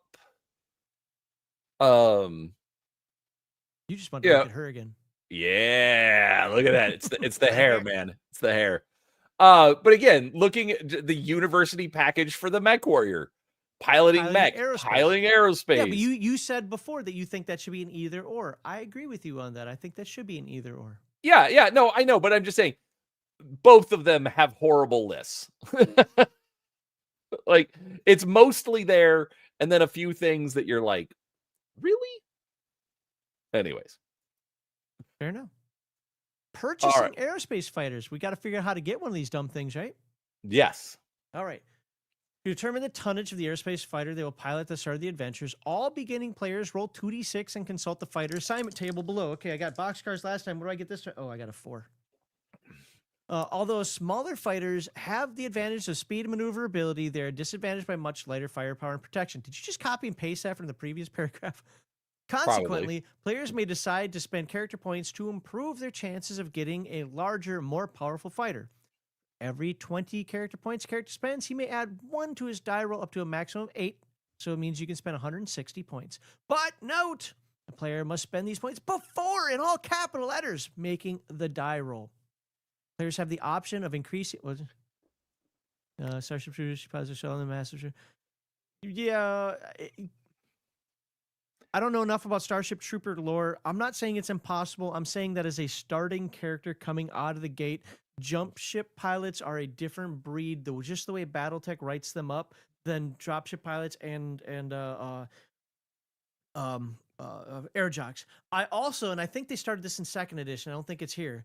They also changed dropship pilots from aerodyne and spherical, because those are 2 completely different things. One has a nice little glide path that it comes in that maybe I would actually say, an aerospace fighter might get that. The spherical ones drop in like a rock. Right. And so, there's like actually finishing this deep dive and then doing a deep dive on 2nd edition to see how they change things, I think would be very interesting. Sure. Or skipping to Destiny or however. Yeah, I think all that's good. Because remember, you got this, you got 3rd edition, you've got the one the other one I got behind me. I forget which edition that one's called. And then got Destiny. You got all these editions. They've been trying to perfect the MechWarrior role-playing game for a long time. Long time. Just Traveler and add mechs. I don't know. Anyway, let's finish this off. Yeah. Players also have the option of increasing their total character points by voluntarily applying minuses to their roll in the chart below. For each -1 the player takes, he receives an additional 15. Come on, why does it cost more to go up? I should get the same going down. He receives 15 character points to a maximum of -6. Characters choosing this strategy will almost certainly start their careers in a fairly light fighter, but they can use their extra character points to improve their skills and physical attribute levels above those normally available to beginning characters. As above, the character must choose to take a negative modifier before making his die roll. One of the things I actually loved, I got into a lot of arguments back in the day over this. I absolutely loved how most of the aerospace fighters looked. I Yeah. like the fact that they didn't just look like either a copy of Buck Rogers or a copy of a jet. They Yeah, had they very, very much a unique look. yes, That some of them silly, but still silly in a good way to me. Like what's the really long wide one that Steiner has? Like I forget. It looks like a boomerang, but or there's the one that looks like a flying saucer with a cockpit on it. There's a bunch of weird ones, but again, they would try things. They would experiment with it. I And think that one on the screen there is a Karita design. If I'm not as versed on my aerotech or aerospace fighters as I am on the mechs, but I think that's a Karita design there. I think that looks cool. right, but I will point out they actually have a couple of hundreds on the chart So that you you can can pick pick up. So, all right, I don't care about scouts. You can take that one. all right. Okay. Scouts. A mech unit's scouts are its on-world eyes and ears, and as information gatherers and forward observers, it is their job to precede the main mech force across the planet's face and provide it with reliable intelligence about defense force sizes and dispositions, important targets, and the availability of water and supplies. In earlier times, the scout's job was often known less charitably as spy or thief. In fact, the role still requires the scouts undertake a variety of illegal activities, including eavesdropping, blackmail, false representation, breaking and entering, theft, computer piracy, and even occasional mugging or murder. Most scouts spend a large part of their time operating independently from the rest of their unit, separated by distances of hundreds or thousands of miles. Indeed, scouts are even occasionally called upon to travel alone to a planet where they will remain undercover several months in advance of a planned assault. A scout lives by his guile and wits and normally concentrates his initial skill level purchases in those fields that can give him the most immediate help in carrying out his tasks, such as the various rogue subskills and the communication skills of diplomacy and streetwise.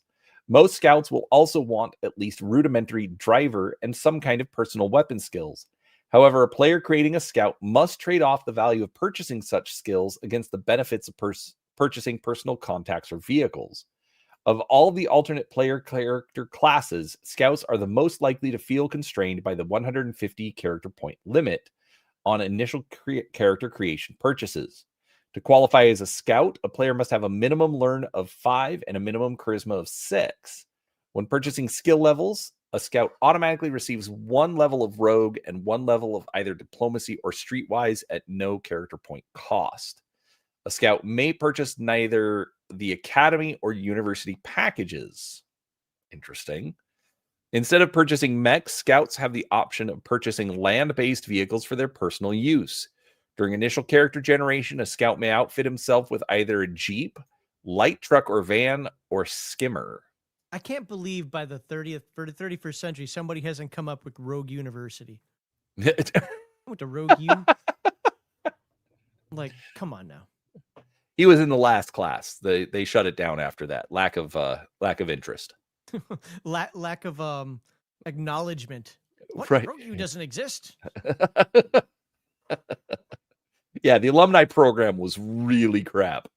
All right, purchasing connections. Scouts may also spend character points during initial character generation to purchase one or more reliable information sources, known in game terms as connections. There are 3 basic types of connections available: informants, useful contacts, government, or military. Or prominent contacts, government, military, or ruling house. Following are the CP costs and benefits associated with each type of connection. Informant. The scout has a cooperative relationship with a spy or information seller who will usually have useful information about the player character's current assignment to trade or sell. Useful contact. The scout has a friend in the local bureaucracy or on-planet garrison who can be trusted to provide reliable intelligence about questions of interest to the scout, and can usually be convinced to provide limited non-hazardous assistance to the scout's activities. For example, issuing appropriate licenses, providing access to non-restricted facilities, etc. Prominent contact. The scout has a highly placed friend in the local government or on-world military who can provide him with information of any type, including restricted information. The scout can usually convince this contact to actively pull strings or kill just with a thought. To rescue him from any legal or administrative difficulties in exchange for a bribe or other consideration. Alternatively, player characters may make this contact with someone in the hierarchy of the ruling house they presently serve and attempt to use their connection to improve their mech's unit status for future assignments. Using connections. Scouts who purchase one or more connections during character creation record these contacts on their character sheets, but do not at that time decide who or where these connections are. As play progresses and the player's mech unit moves from world to world, the scout may choose at any time to call one or more of his connections into play as a possible source of information or assistance about his current assignment. The Game Master then creates an NPC to play the connection type chosen and tells the scout how to locate this contact. Game Masters should allow the player to have reasonable input into this creation process and may even allow the player to generate the NPC himself, subject to approval. Having named and used a connection, the player should note his name and present location on the character sheet. The player can only use the connection again if he happens to encounter the same NPC on the same or another world. So that, I think, is a little frustrating in Battletech terms. Like I would want it to be something like, because like I get it that, okay, if you have a contact, it only exists on this world. Mm-hmm. But like, you know, maybe have Night Timothy, maybe have like, for lack of a better way to put it, like a skill for like each of the levels or each of the types of contacts is a skill. So like on this world, what are the chances of your scout being able to find another scout type character or, you know, a house type character that can help them? Because otherwise it's like, oh, you know, once the campaign moves on to another world, it's like, okay, now I've burned 30 character points that I can't use anymore. Well, again, I would say that as a role-playing game, okay, just as a tactical game or just going word for word by the rules, I agree with you. But as a role-playing game, that contact could say, hey, go seek out this other person wherever you're going. He'll help you out like I did here. Maybe make it cost points later on, or not have it cost points, but you kind of got to start from scratch with that person. You have to prove your worth to them. You've got to maybe do a couple of dirty deeds done dirt cheap there for them. Try to figure out if you're really on the up and up, so to speak. Earn it, role play it out to actually gain them as a contact. That you know what okay. See, and this is why I have somebody who actually has experience on the show. I said one right thing. I'll quit while I'm ahead. All right, tell us about some NPCs. Well, NPCs are what win every fight. Oh, NPCs. There are a variety of other character types in the Successor States universe with whom mech warriors may come into contact during their adventures. It is best for game masters to reserve these types for NPC. It is best for game masters to reserve these types for NPC status, at least during the first few months of their campaign. What are we talking about? There's a variety of character types that come in contact. These are other character types. Max, just look down at like right here. Okay. Okay. So it's going to go into because I'm like, yeah, you're talking about NPCs. Why are you mentioning all these words for just saying? Okay, got it. Most of these characters do not provide the same freedom of movement or decision-making independence that members of a mech unit have. Comstar Tech. All hail Word of Blake. Actually, I hate that entire storyline. But anyway, in the 250 years since the first Succession War, Comstar Interstellar Communications Network has evolved from a government service agency into a quasi-religious order whose knowledge and rituals are closely guarded secret. Yes. Those who become members of this mystical brotherhood only rarely come in contact with the outside world. They are apparently content to carry out their long-standing commitment to provide an unbroken, politically neutral line of communications to each of the successor state houses. Nevertheless, there are persistent rumors of Comstar involvement in matters far outside its limited charter.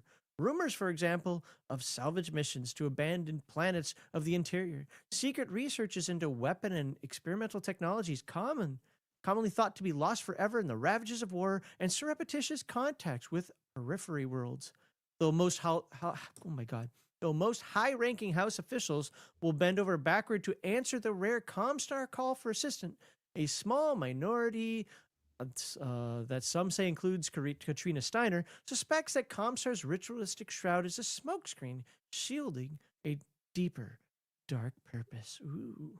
Dun, dun, dun. Those individuals would like to find a way to carry out closer surveillance of Comstar's activities. Yeah, well, Katrina had, I forget who she deposed, Alessandro, if I remember. No. This is the good Katrina.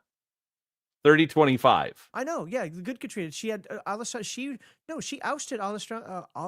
I cannot say his name. Steiner, and then if I remember correctly, she had Heimdall coming after her, who was paid by Comstar. God, it's been a long time since I read that stuff. I have no idea. Yeah, she deposed the dude before her.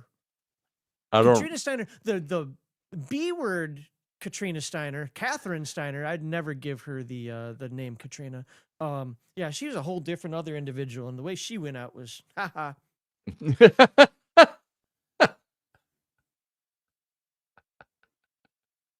But yeah, but if you understand that the Steiners were fighting all types of. I mean, Frederick Steiner. Who is the Isle of Skye guy? I cannot remember his name right now. But yeah, they had all types of infighting. She did a pretty good job of unifying the social generals, so to speak. I'm sure somebody in is it Kelswa? Is that who it was? I think so. It's been like 20 years, man. At least 20 years since I've looked at this stuff. So sounds like something I should read on the Wikis channel. No, there you go. Well, didn't you read Steiner already? I did. I just House Steiner in general. Trust me, there are all sorts of I abused them so much that they now are all in 3-ring. Oh, what is that? Bruce, I do not have my own Discord because I don't want to manage that. I in general, I hate Discord, but Max has also made me a moderator at his Discord at Legion of Myth. Which here, let me, that is not what I wanted to do. But these house books are fantastic. Oh, dude. All of mine are so beat up that all 5 of them are in the periphery one. I think is good still, but all 5 of them are in 3-ring folders at this point because I got them when they first came out in the 80s. That's awesome. Yep.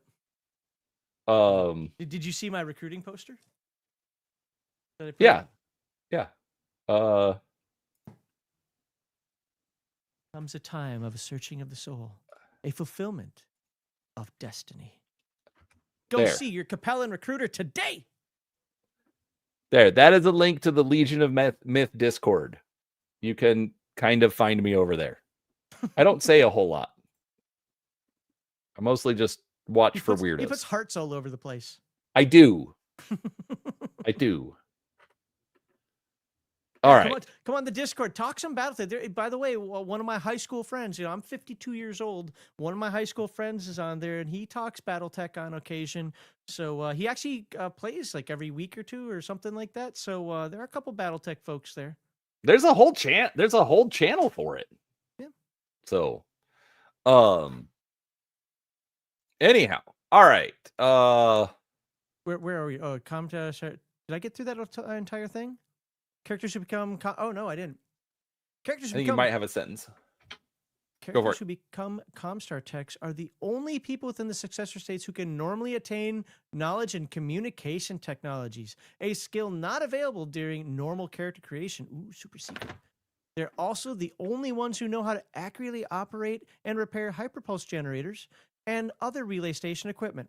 Comstar recruits a fair portion of its personnel from the royal and noble Mechwarrior families of each house and subverts them into traitorous scum, thus providing a haven, like the priesthood of 2 millennia ago, for third and fourth sons and daughters who stand little chance of inheriting the family lands from Mech, but are still ambitious to make their mark. Be sure that characters who enter the Blessed Order of Blake realize fully that few have ever left its ranks alive. Dun, dun, dun. Comstar techs begin as acolytes, advancing to adept status after a 2-year training period. From that point, a select few each year receive promotions to become presenters of a relay station, while others may enter one of the Order's support branches, either the mysterious internal security force known only as RUM or the almost as secretive Explorer Corps. Funny, because didn't the Explorer Corps actually come out as being like a pretty benevolent aspect of Comstar? I didn't really realize. I have the Explorer Corps book, but I don't remember it being that secretive, other than the shit that the stuff that they found. I was gonna say, I don't know, because that's the thing, is like they were the one, they found the clans before, like that was part of the impetus for the clan invasion, is that they found the clan homeworlds. Well, yeah, for that, but I mean, even before then, I thought they spent most of their time going south, like past the Magistry and the Taurians. I didn't think they spent so much time going north. But I did not devour that book like I did the other one. So Bruce said I purchased my house books when first published, not in binders yet. When I say I devoured those books,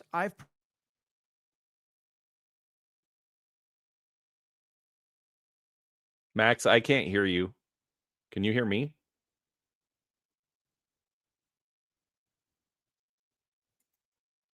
Did anyone else lose Max?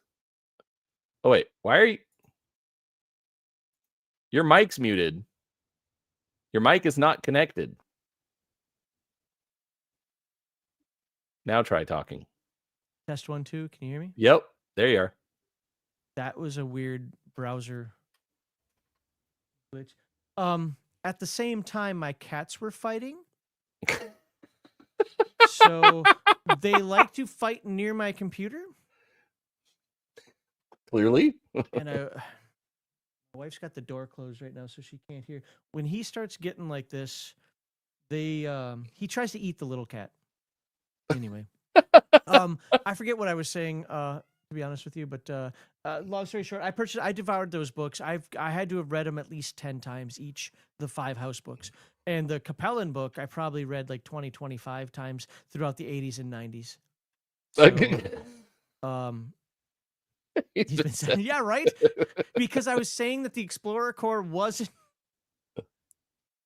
YouTube Comstar. You were exposing their secrets. Yeah. All right, let me keep going here. I don't know why. I'm so sorry, Brian. I keep getting off topic here. I got to stop doing that. Because we're talking Battletech. I know. I'm like, I don't talk Battletech much anymore because I'm really not involved with, because I don't like the direction the company's gone, the game's gone, like anything about modern Battletech much. So I just don't really talk about it. But now that we're talking about the era that I love so much, it's like, yeah, that's why. Anyways, it's fine, Max. Comstar Acolyte attributes. Total of 4 attributes equals 22. 1d6, 22 plus 1d6, and a learn of 7 or above. So it sounds like they want you to make full-on NPCs, not just jot down some stuff and be random about it. It's like they want you to make full NPC characters here. Okay. Skills, communication technology 2, engineering 1, mechanical 1, plus 2 additional skill levels. Can you scroll back up a second to that NPC section? Just where it was talking about NPCs in general. Yeah. There are a variety of other characters, and it's best for the game master to reserve these. Okay, it says best. I guess the point of that is you could play these as player characters if you want, but it's going to be a little bit more difficult to do that. All right, I get it. So they get communication technology 2, engineering 1, mechanical 1, plus 2 additional skill levels, maybe applied to either skills listed or any other standard field training. Huh, why does that Comstar tech have Mechwarrior skills? That shouldn't be possible. They have no mechs. Comstar Adept. Attributes total 22 plus 2d6 minus 1. Learn of 8 plus. Communication technology 3 plus a d6 divided by 2. You could have said a d3, but I get it. Battletech does everything on d6s. That makes sense. Engineering 2, Mechanical 2, Pilot Navigation 1, Survival 2, plus 1d6 additional skill levels. All right. Comstar Percenter. Total attributes 25. Well, you got to be a tough one to be a Comstar Percenter. All that backstabbing, you got to get used to pulling the knives out of your back. Plus 2d6. Learn equals 9 or more. Communication Technology 5 plus. A d6 divided by 2. Engineering 3, Mechanical 3, Pilot Navigation 2, Survival 2, Management 2, plus 2d6 additional skill levels. ROM Agent. Now this is where you want to be. Attributes 26 plus a d6. Learn and body have to be 7 or better. Communication Technology 1 plus a d6 divided by 2. Engineering 1. Mechanical 1. Rogue 3. Uh-oh. Survival 2. Personal weapon, whatever, a bow or blade. 3. Weapons most commonly used are crossbow, vibroblade, and neurowhip. Athletics 2 plus 1d6 additional skill levels. Crossbow? Yeah, it's silent. Well, silent-er. That's fair, but still. No. Comstar is a neutral organization without mechs that hires mercenaries and sometimes house forces within the House Capital Works to defend their locations. They leave that to the houses, sir. I don't know what you're talking about there. Acquired 20% of the SLDF military. SLDF military it's either turned mercenary or the houses usurped them. That marriage never happened because our beloved Maximilian Liao, our most blessed celestial wisdom, would have seen that coming. Explorer Corps team leader. An Explorer Corps search team normally consists of 22 to 28 people, 2 Explorer Corps team leaders, 5 Comstar adepts, and 15-18 standard infantrymen. Attributes, total attributes, 26 plus a d6, dexterity 7, learn 8. Skills, communication technology 2 plus a d3. I'm just going to say that. It's easier for me to say. Engineering 3, mechanical 2, piloting navigation 3, survival 3, plus a d6 additional skills. Whew, that's a lot for the old Comstars there. Now we got traders. So the Ravages. Right. Oh, you gonna take this one? Yeah, I'll take. Okay. I was gonna say, but you've gone for a while. I'll give you a rest. All right. Thanks. Trader. Though the ravages of centuries of war have taken their toll on the great trade routes of the Star League era, trade does continue within and to a lesser extent between house territories. Independent traders now conduct much of this trade using their own small jump ships, normally referred to as free freighters. The pilots of these free freighters are true marvels at keeping their often antiquated ships up and running at a profit. The trader has both the navigational and repair skills to keep his frequently overstrained jump drive operational, as well as the business acumen and bargaining abilities of a snake oil salesman.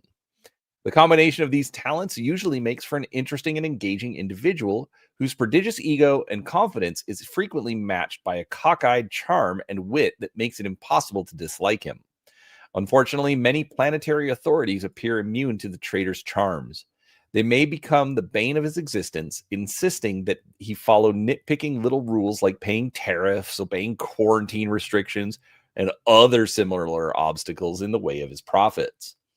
Traders are often an excellent source of information about recent events on nearby worlds, and at times may hire a mech unit between assignments or stationed on garrison duty. Usually they want the unit to track down a certain commodity or individual, or to accompany a particularly valuable cargo to a planet's interior. Conversely, a trader's activities can make trouble for a mech unit, whether through guilt by association or because the unit knowingly or unknowingly takes part in a trader's schemes or scams. One way or the other, encounters with these extraordinary entrepreneurs are never dull. Following is a sample format for designing NPC traders. Attributes, total of 4 equaling 20 plus 2d6. Learn and charisma are 8 plus. Skills, piloting navigation 3, engineering 3, streetwise 3, personal weapon, pistol or rifle 2, rogue 2, brawling 1, plus d6 plus 2 additional skill levels may be applied either to listed skills or other skill area described in creating Mechwarrior characters. That Crusader, isn't that a beautiful mech? All right. Experience points and character advancement. During the course of a Mechwarrior campaign, a good game master will present the player characters with a varied mix of adventure opportunities to test their collective mettle. If successfully handled, many of these situations will offer immediate awards such as booty, prize mechs, supply caches, etc., cold cash, or enhanced unit prestige. A game master should also offer player characters a number of chances to earn experience points for their ideas and actions.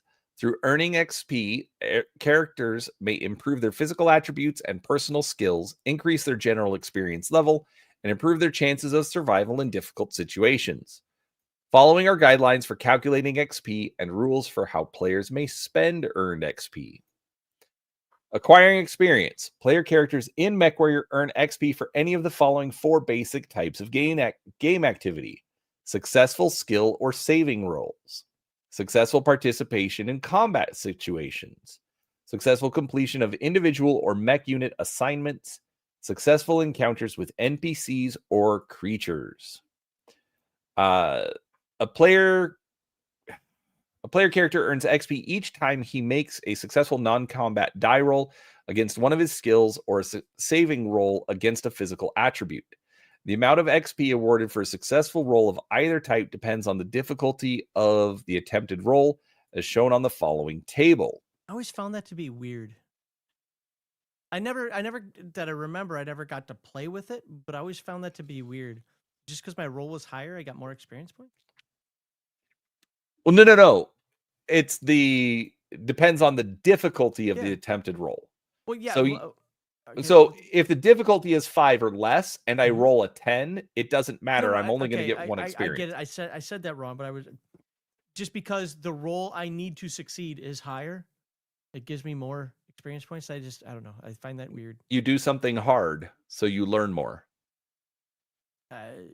It's still weird. Okay. To be eligible to earn XP, the skill saving roll attempt must serve a definite useful purpose to the player or party and be relevant to accomplishing either the party's current objective or to improving its general welfare.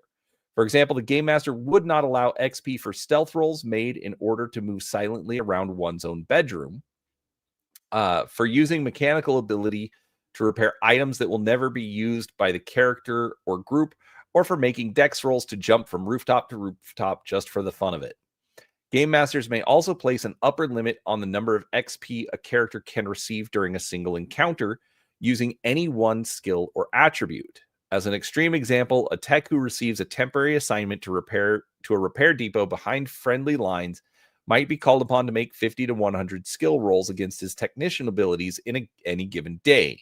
Game masters will not want to award this individual full XP for each roll. The Game Master may choose instead to give the character a single blanket award of encounter XP for his efforts, equaling 1/3 to 1/2 of the skill XP that might have been earned if each roll had been figured into the total. Combat XP. Characters engaged in mech or personal combat receive XP for the damage they personally inflict on their opponents. This is equal to 1/2 an XP for each point of damage inflicted while operating mech, armored vehicle, artillery, or aerospace weapon systems, with 5 XP for each critical hit, and 2 XP for each point of damage inflicted in personal, ranged, melee, or hand-to-hand combat, with 10 XP for each critical hit. Win, lose, or draw, characters earn these XP regardless of the outcome of combat. You died and got 40 XP. Good job. Yeah. If the player's unit also achieves victory in the overall engagement, the group receives an additional amount of XP based on the body score of the opposing unit. The procedures used to calculate a unit's XP value differ slightly between mech and personal combat. Woo! Mech combat. A simple way to find the unit's XP value is to simply add up the tonnage of all enemy mechs involved in the engagement. Add 1/2 the tonnage of any tanks or other armored vehicles to this total. Add 10 tons for each enemy sniper cannon or infantry platoon. 20 tons for each enemy long tom howitzer, and the tonnage of each enemy aerospace fighter that participated in the battle. The resulting total is the opposing unit's XP value. For example, a newly formed 7-character mech unit consisting of a Battlemaster, Crusader, Rifleman, 2 Griffins, and 2 Stingers meets and defeats a regular enemy force consisting of an Archer, 2 Phoenix Hawks, and a Wasp, supported by 2 Sniper Cannons. The enemy XP value is equal to 70 plus 90 plus 20 plus 20 equaling 200. Woo! Let's see. Okay, real quick. Nerd's nerd. A hard thing is worth more experience than an easy thing is not exactly the cutting edge of experimental game design. And then Bruce says the dying XP is important for making the replacement character. Sure. Okay. I'll let that pass along. Let's see. Personal combat. To calculate the XP value of an enemy unit, simply multiply the body score for each enemy character present by 5, then add the results together to produce a total enemy XP value. What? So every character in Mechwarrior has a body score. Discord made all sorts of noises at me, and I'm like, what is going on here? Let's see. If the characters win the battle or fight, they will split up the XP value of the defeated unit equitably. This award is in addition to specific additions for shots and critical hits. Or once group combat XP has been calculated, a game master may allocate these XP among the party's members in any reasonable way he sees fit. The 2 most common methods are used to 1, divide the XP evenly among all characters who actively participated in the engagement, or 2, to allocate XP on the basis of total hits of damage inflicted by each combatant. Jesus, could you imagine that that nightmare right there? Like, well, you need to write down every time you hit that PPC, you need to write down that 10 because I'm not going to remember it. So. Yeah, right. Assignment XP. Mechwarrior characters should receive XP awards for successfully completing individual or group objectives, either by conquest or guile. In designing scenarios and encounters for a campaign, the game master should determine an assignment XP value for each major and minor task in the adventure. Relatively simple tasks should normally be assigned an XP value of 1 to 10, major subtasks a value of 20 to 100, and accomplishment of the overall objective a value between 100 and 500. An adventure that can be resolved in a single night's play should normally not have an assignment XP value of more than 200 to 250 points, unless the objective is extraordinarily difficult or important. Conversely, a major multi-session scenario, such as a full-scale campaign to conquer a world, may have an overall value of hundreds or even thousands of points, though it is not likely that the player's unit alone could accomplish all the objectives. And finally, encounter XP. Many role-playing systems tend to encourage player characters to attack every NPC encountered by awarding XP only for damage done. Yet even in the war-torn, often paranoid universe of the 31st century successor states, a player's decision not to attack a particular NPC or group of characters is often the wisest choice he can make. In Mechwarrior, the concept of encounter XP reflects this fact of life, and also rewards player characters who use their role-playing abilities to successfully interact with NPCs. Game masters may award encounter XP to 1 or more player characters in a party for any non-combat encounter with NPCs in which the player's group succeeds in maintaining or forwarding personal or group interests. Normal XP awards for successful encounter are 2 times the body score of the NPCs involved. Seems like a lot of math, but to be fair, that's the way games were back then. Right. So I'm going to let you take this last section. All right, cleaning up the experience. XP and experience classes. Every time a player receives XP, he should add the amount to both the total XP and XP available lines on his character sheet. The total XP available will fluctuate up and down over time as players expend XP for various purposes. The total XP available remains constant during XP expenditures and is used to determine the character's overall experience class. In Mechwarrior, all characters are assigned to one of the 4 general experience classes: Green, Regular, Veteran, or Elite, based on the total XP they have accumulated in their adventuring careers. And so up to 3,000, you're Green. from 3,001 to 15,000 regular. Veterans, you're veteran forever, man. You're never going to make elite. Stop it. Stop acting like you're going to. But that goes up to 100,000. Then if you're above 100,000, you are elite. Now it says I'm quiet compared. Well, everything on my side right now is doing what it's supposed to do. And nobody else was complaining that I was quiet. If anything, they were saying I was too noisy. No. I bumped you up a little bit. Did you? Okay. The following are descriptions of a typical character from each experience class. Green, this category includes all player characters beginning their adventuring careers and all others whose practical experience with their chosen profession is not extensive. Green characters will normally have limited skill levels, even in their planned field of expertise, average physical attributes, and modest personal resources. Regular level characters have successfully completed a number of moderately complex assignments or a single major campaign and have survived a few personal or mech combats. They'll have a fair number of skills, which may include a fairly high level of competence in one or two skill areas, average to slightly above average physical attributes, and may possess a widely varying degree of personal resources. You could be broke, you could be rich, who knows? Veteran level characters will normally have a severe chip on their shoulder. Dung, you whippersnappers don't know what you're talking about. You haven't seen war yet. What are you talking about? Glorifying all this nonsense. Okay, veteran level characters will normally have several major campaigns or many years of experience under their belts and should be well versed in the techniques of warfare.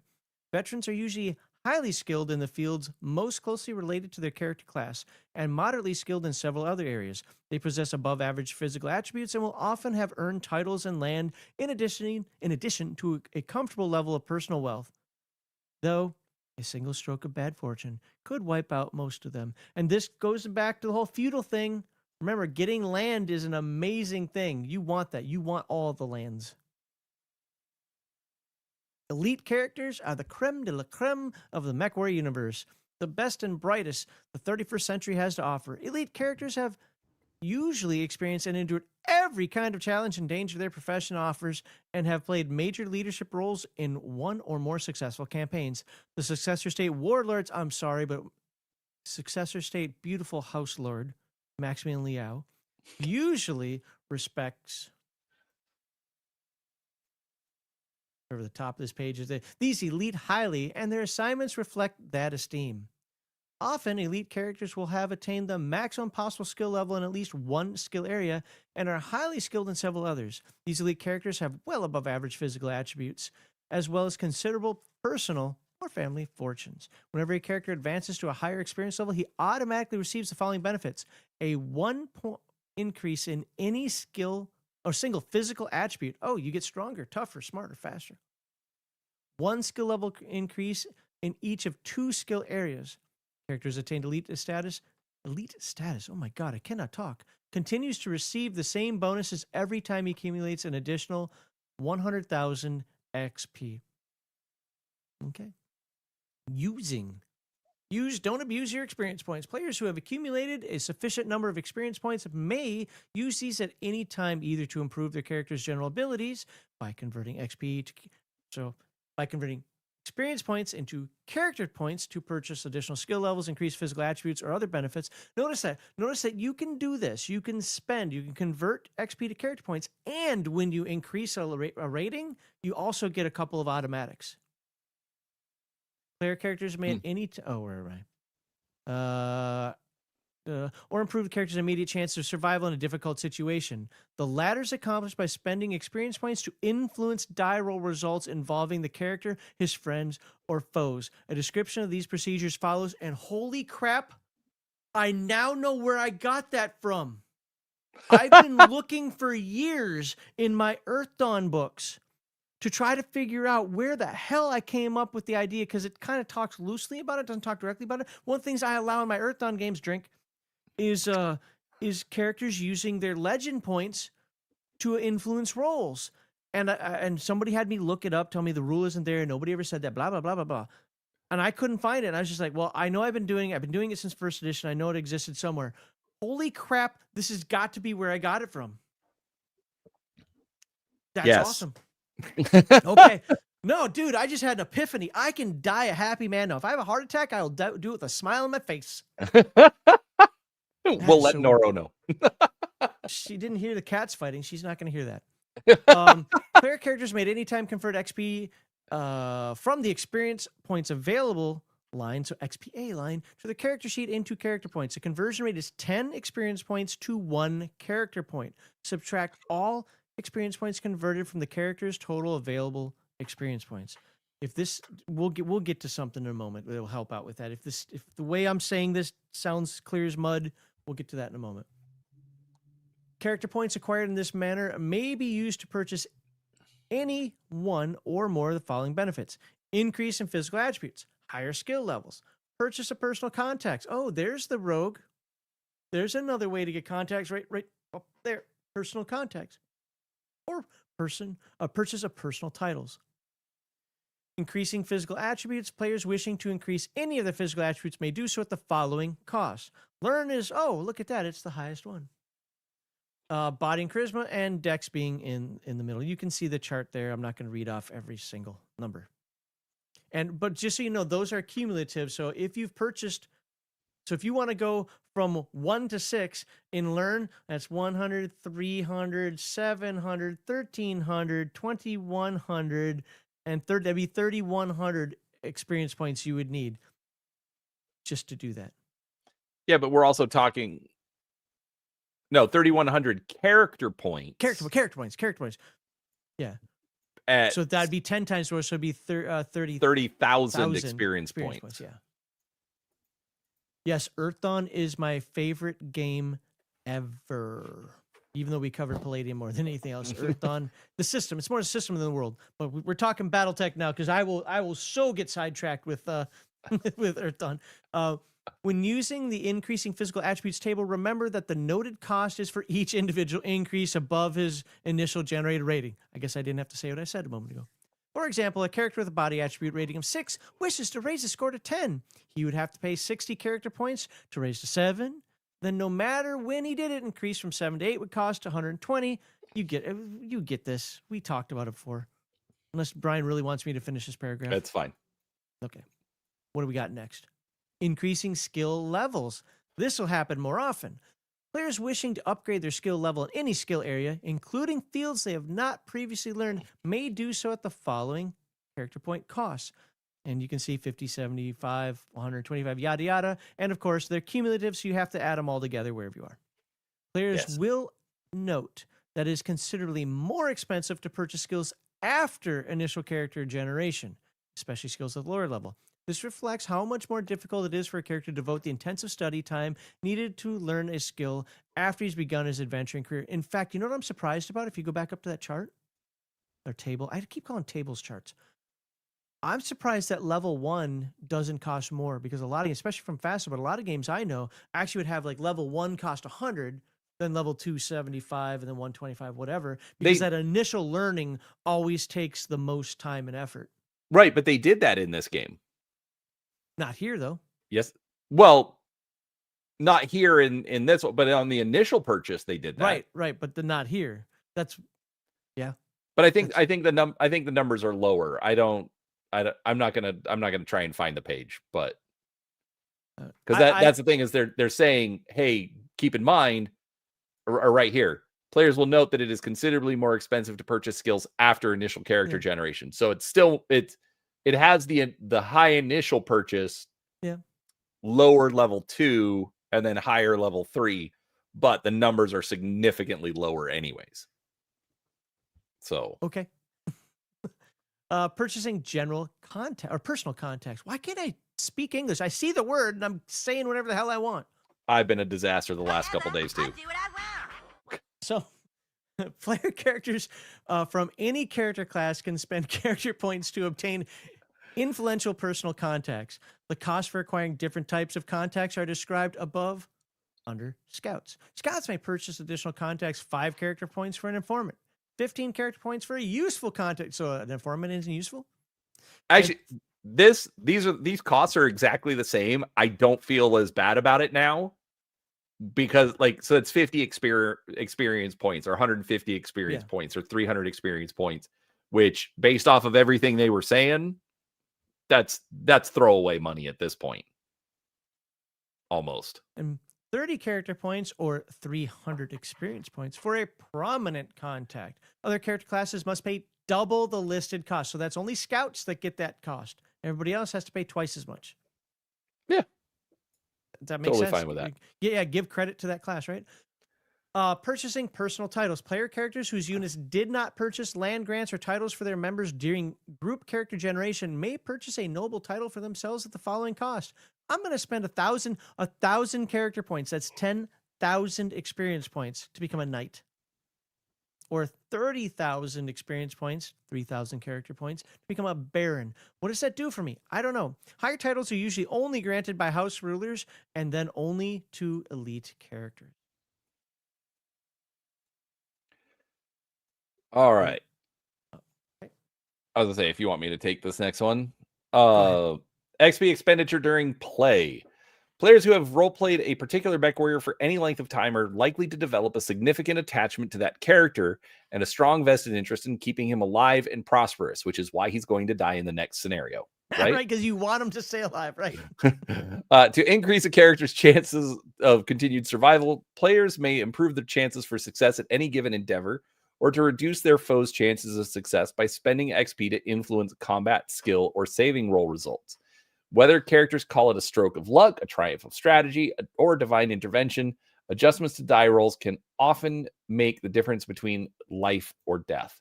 Any character with XP on the XP available line of his character sheet can choose at any time during play to spend these points to modify the outcome of any die roll that he or any character in his line of sight is about to make, according friend or foe, according to the following cost schedule. So change die result by +1 or -1, +2 or -2, etc. Essentially, 50 I give point, Brian 50 a beautiful gift of a -2 bonus to his roll, or well, that'd be target number. So +2 Oh bonus my to his gosh, roll, and I give him 100 experience points. Look at that; it all packaged up nicely.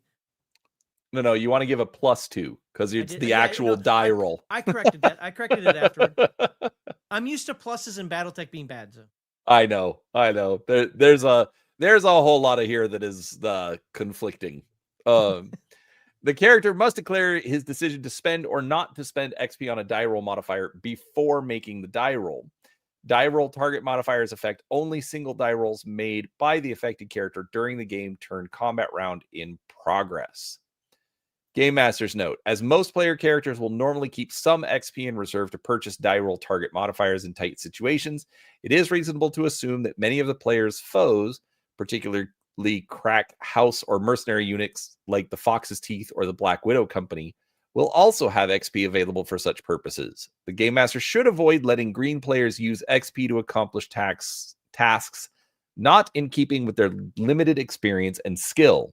As the action intensifies and the players become more skilled, they will undoubtedly need to use the die roll modifiers just to stay alive.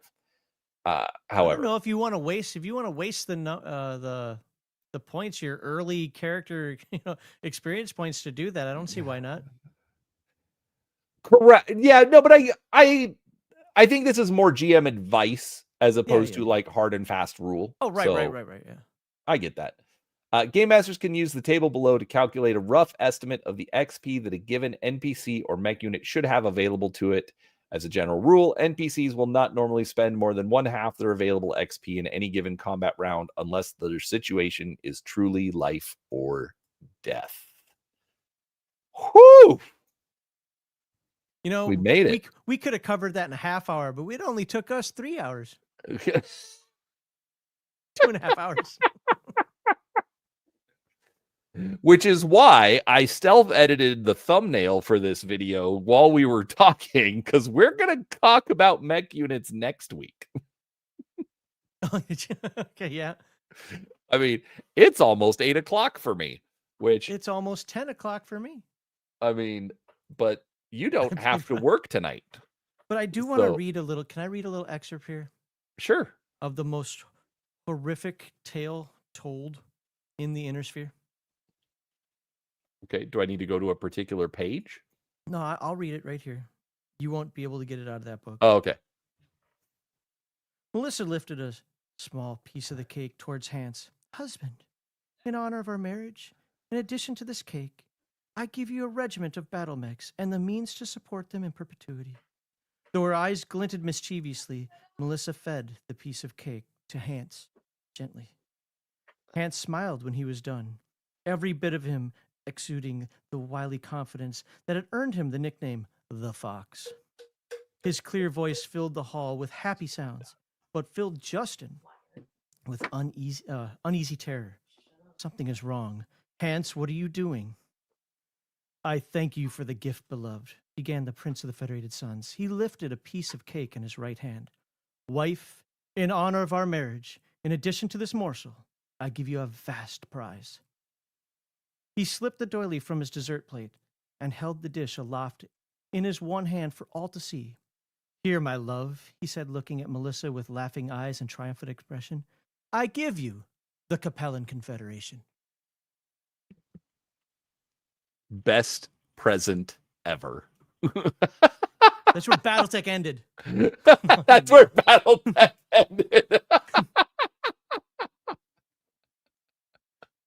That's actually when I stopped. Even though I got about 50 more books, that's where I stopped paying attention. No. Do you mind if I tell the story really quickly as to why I actually glommed onto the Capellan Confederation? Yeah, but real quick, I just wanted to point out, I remember reading that the first time and just being like, damn. Yeah, same here. You know, I was like, what? Especially because like everybody's there and MaxLiao running around trying to collect all the plates and whatnot. It was great scene. All right, tell your story, Max. So the reason why am I really a Capellan fan? I don't know. I mean, I always kind of saw the Davians as the good guys and so forth. I think everybody kind of roots for them. That's how it was written. Yeah, that's intentional. It's how it's written. The reason why I glommed onto the Capellan Confederation actually is a couple of reasons. First one is because we were playing, I think it was out of Battle Technology, we were playing a play-by-mail game, although we were doing it in person, but we were playing kind of a play-by-post or play-by-mail game where, because I'm with the Northwind Highlanders. Well, okay, that's cool. You're now a house unit, thank you, instead of a mercenary. But we were playing, and one guy had already had Davian.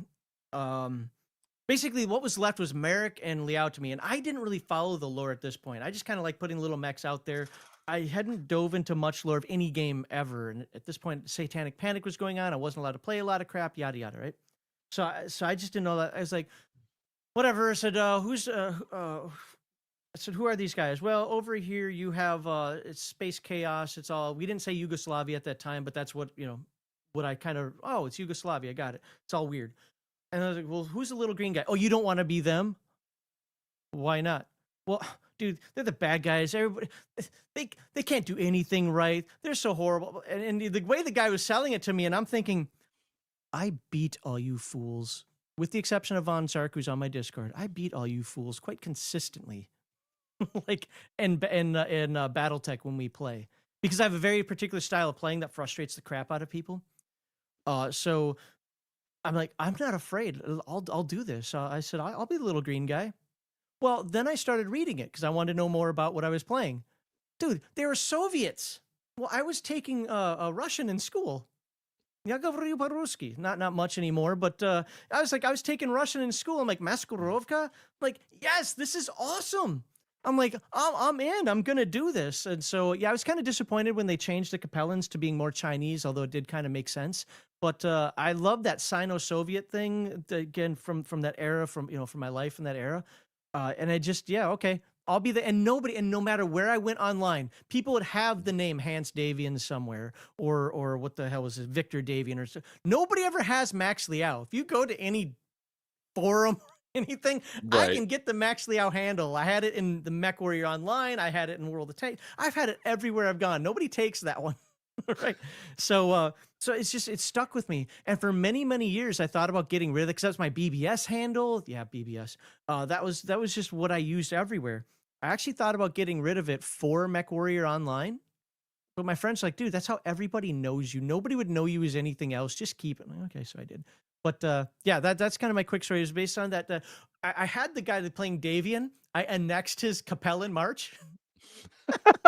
I annexed it, and the thing was, I drafted up the contract. I'm like 15 years old, dude. I drafted up the contract, did all this stuff, and said, "Hey, yes, I'll put my troops there. I'll guard it for," because he wanted to go take Kurita. Jeff always played Kurita because he thought he was a freaking anime ninja.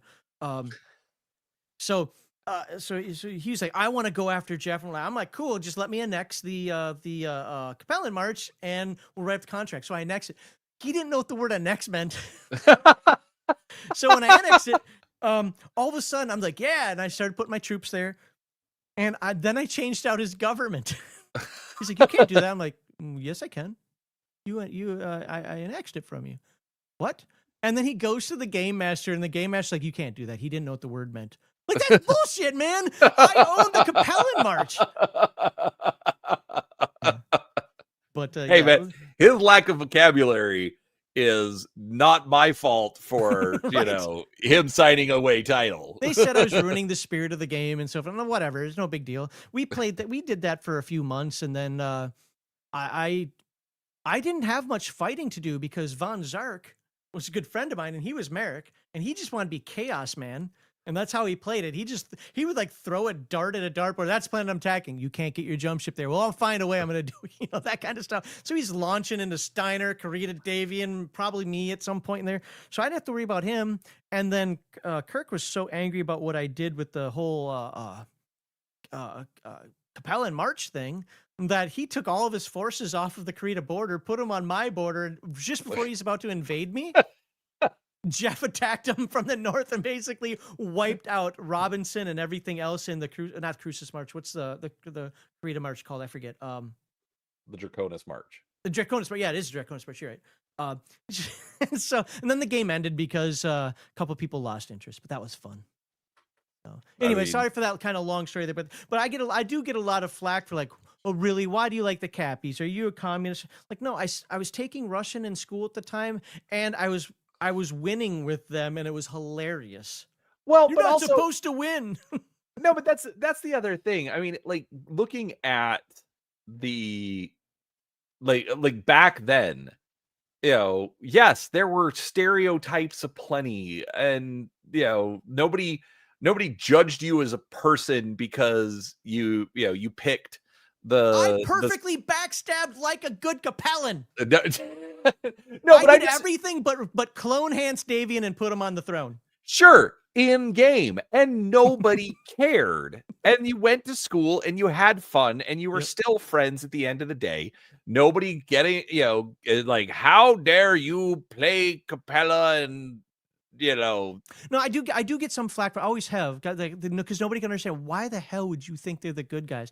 I don't necessarily think they're the good guys. I do find their history much more interesting because you kind of find out that they tried to be the good guys. It just never worked. Right. Davian, look at all the civil wars the Federated Sons have had and how devastating those have been. Oh yeah, or just like the brutality of the Draconis Combine. Right. Like everybody wants to give them space Bushido, but my wife is Japanese. Guess what her idea of Bushido is? Why would you ever want to do that? Bushido's not a good thing. I'm sorry, to this day I still can't picture a redhead, short-haired Viking doing Bushido stuff, but right, but that's the fun of it. So yeah, absolutely. All right. Well, on that note, folks, it has been almost 3 hours, and I'm getting death glares from my. No, it's not your fault. But everybody, thank you so much for being here. We'll do a proper sign off. But if you're new, do make sure you're subscribed to the channel. We'll be back next Wednesday when we'll actually talk about the Who's things. Mech units and how to actually create one. And obviously we'll talk more Battletech. But before we go, Max, what would you like to shout out? Well, first of all, the Seraphis, and say the Magistry of Canopus is actually as a person as John. That's actually my favorite realm as well. So you and I share that.